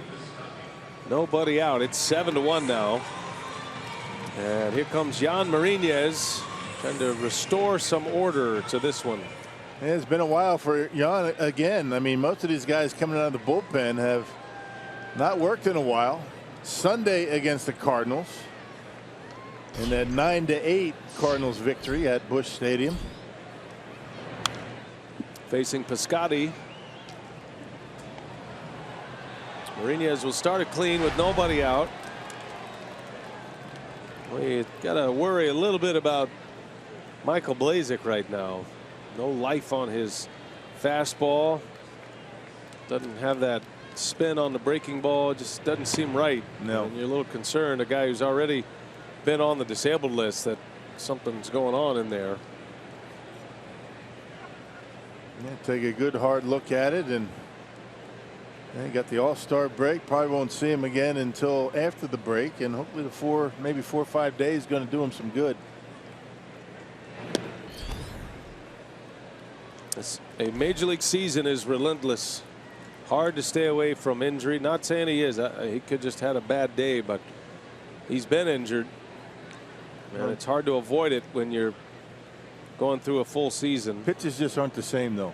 They're not. Now Piscotty turns one around. That's way back there, and Braun will watch this one fly off the wall. Piscotty into second with a double. And it's all going good for the Cardinals in this 9th inning. That is their 3rd hit to go along with 2 walks. 2 homers and a double now for the Cardinals here in the 9th. Yeah, fastball down and in, and Piscotty golfs it over the head of Braun, and Ryan realized he didn't have a shot at it, plays it off the wall, and another base hit for the Cardinals. Now they're at 9. This was a 2-1 game going into the 8th inning. Cardinals have this kind of offense, so they are explosive. And a lot of their guys aren't even playing.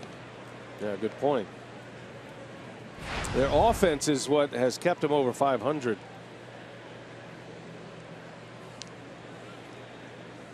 Cubs lead the division, 7.5 up on the Pirates. Pirates have leapfrogged the Cardinals after last night. Tough play. Long throw is in time. Nice play over there by Rivera. Yeah, he's got plenty of heart to make that play. Always a pleasure watching him throw a baseball. One of the best arms in the game, Yadiel Rivera. Yeah, had to wait back on it to get the good hop. He's playing behind third base. Yeah, get the good hop, and that big arm able to get him at first base by plenty. It's got some finish to it, right? You could hear the pop on Carter's mitt. Not dying in the glove. No. Here's Peralta now with Piscotty at second. 1 out.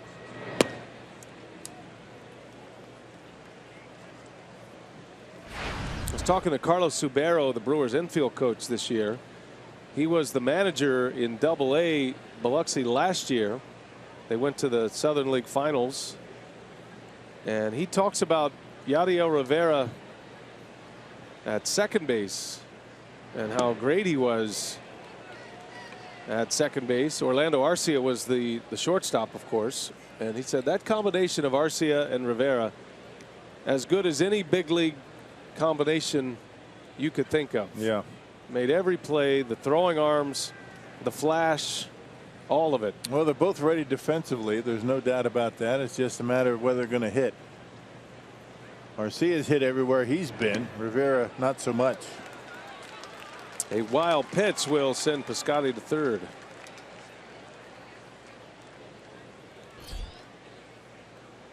Yadiel Rivera. He's glad to be back in the big leagues.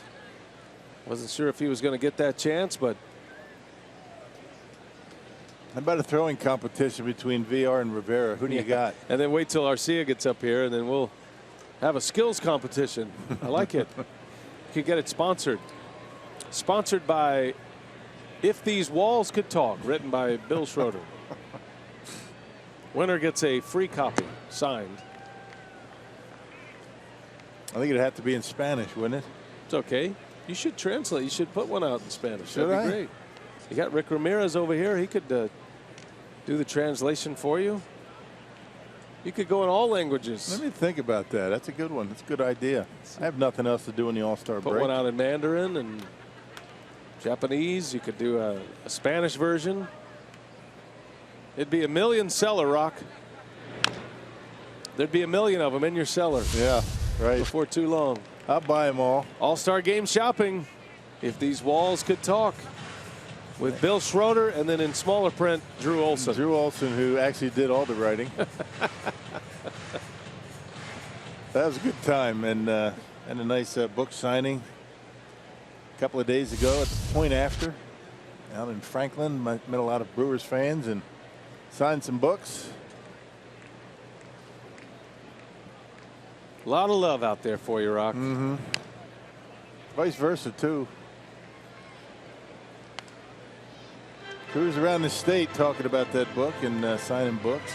It's fun first half, but once the All-Star break hits, that's it, huh? Safe way. So you're speaking of Spanish. You've supported the book as much as you can. Now you're going to see what kind of legs it has on its own. Right, mother is letting the baby bird fly on its own. Good idea. I think it'll do well. Peralta to right. Coming in Flores. Piscotty's going to tag. He's just going to fake a tag. That's smart in a 7-1 game. Would have been close, but no sense risking it. And Peralta's out number 2. A lot of folks are calling for a sequel to the If These Walls Could Talk. No, we have enough material. It's just a matter of whether it should be in the context of a book or not. A lot of your former teammates get real nervous when you start talking about writing a book about them. Nah.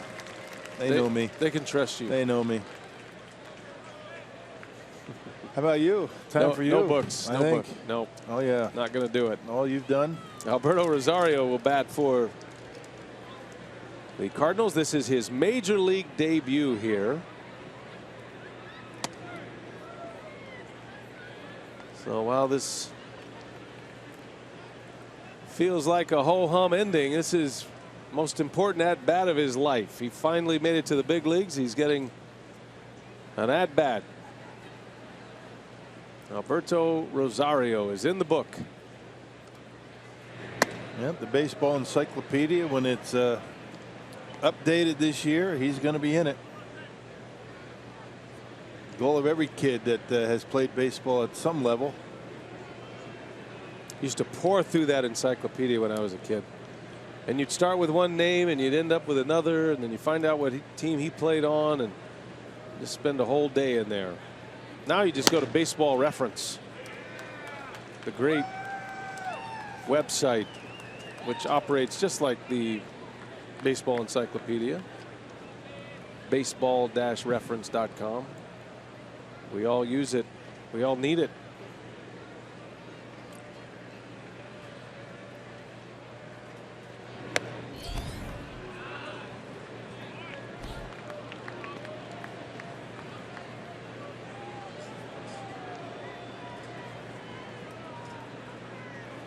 Alberto Rosario. In his big league debut, Mourinho is trying to retire him to get this one to the bottom of the 9th. And he's got a base hit and an RBI in his first big league at bat. Yeah, threw the arms up once that ball got to the outfield. I don't blame him. That's a big deal. First major league hit. Well, he's batting 1,000 in the big leagues. They'll save the ball, put it on the mantle, and a moment he'll never forget.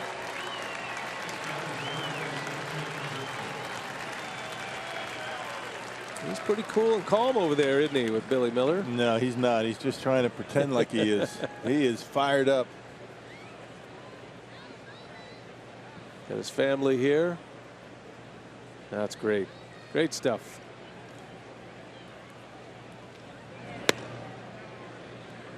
How long do you think he was sitting around thinking about that at bat? growing up as a catcher, getting through the minor leagues, a non-roster. 29-year-old catcher. Got a big league hit.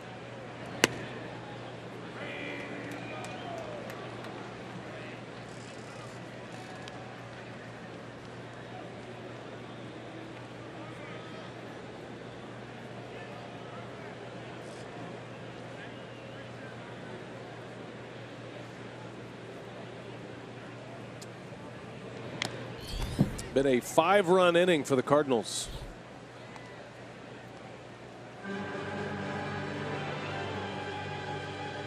But the good news is Rock sold 200 books during this inning. Yeah. It's worth it. We could have read If These Walls Could Talk in the time it took to play this half inning. Yeah.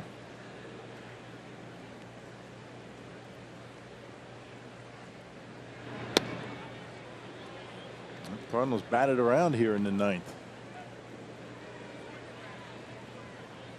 Jerko had an RBI single in the 8th and then was thrown out at second trying to stretch it.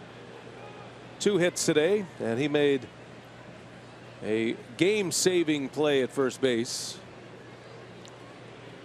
And you can't say, well, it wouldn't have mattered because the score, the Cardinals would have scored all these runs. It's a very different scenario if the Brewers had taken the lead there. Mercifully, the 9th comes to an end. An ugly duck. 8-1 Cardinals.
Cardinals score 5 in the 9th, 6 in the last 2 innings, and they lead it 8-1. And we go to the bottom of the 9th inning. Today's game on Fox Sports Wisconsin, presented by Potawatomi Hotel and Casino. And instead of Broxton, who is up and throwing, preparing for a save opportunity, Seth Maness, the long man, is on the pitch with a 7-run lead. Ramon Flores leads off. Rosario will stay in the game to catch. Wong to second base, and then Garcia goes over to third. Those are the changes for the 9th for St. Louis. Well, a bad finish to this one today for Milwaukee. Cardinals have hung some big innings on the Brewers this year. They get that offense rolling. It's tough to stop. Yeah, even with Carpenter and Holiday and Brandon Moss out of the lineup, they're still able to put up 8 runs. 8 runs on 10 hits.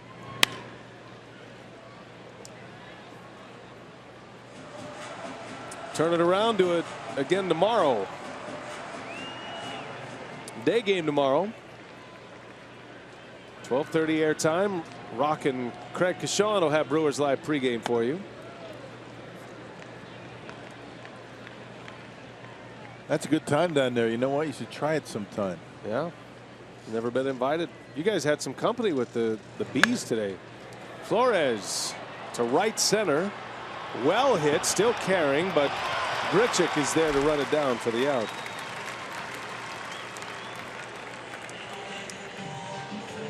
I think you'd had a lot of knowledge down there in the set. You know, there's 3 chairs we can use. I mean, you're very kind, but you gotta know when to stay in your lane. Not ready. You know, I understand. Need a few more years to prepare for that. It's not easy what Craig Cashon does. He makes it look easy. I'm not talking about taking over. I'm just talking about adding to. Oh, just coming down there and helping out. You know, I feel like not helping out. I mean, you have a lot to add. Good perspective. I feel like 4 hours of my voice is probably enough for people at home. It's probably 3.5 hours too much, actually. Can never get enough of you.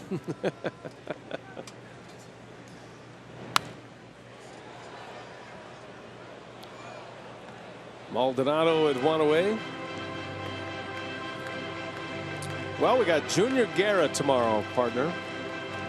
And we're going to see if he can keep this incredible ride going. 15 1/3 scoreless innings right now he's got going. Not many better in the game than Junior Guerra right now. And if you're going, who's Junior Guerra? If you're just tapping into the Brewers, he is a 31-year-old rookie that is opening eyes in a major way. Incredible story. Bouncer to short. Maldonado hustling all the way through the bag. He's out. 2 gone. Maldonado 0 for 4 today. And good chance to get Andy Wilkins in at bat. Just got to the ball club on the road trip. And he'll get his 3rd pinch hit appearance. Looking for his first hit as a Brewer. He did get a little big league time with the White Sox, so does have a major league hit. 12:30 airtime tomorrow. 1:10 first pitch. Craig Cashon and Bill Schroeder will have Brewers Live pre and post. Junior Guerra for Milwaukee. Mike Leake for the Cardinals. And the Brewers will try to do something they have not done in a long time, and that's win a series over St. Louis. It's been 13 straight series without a victory for Milwaukee against the Cardinals.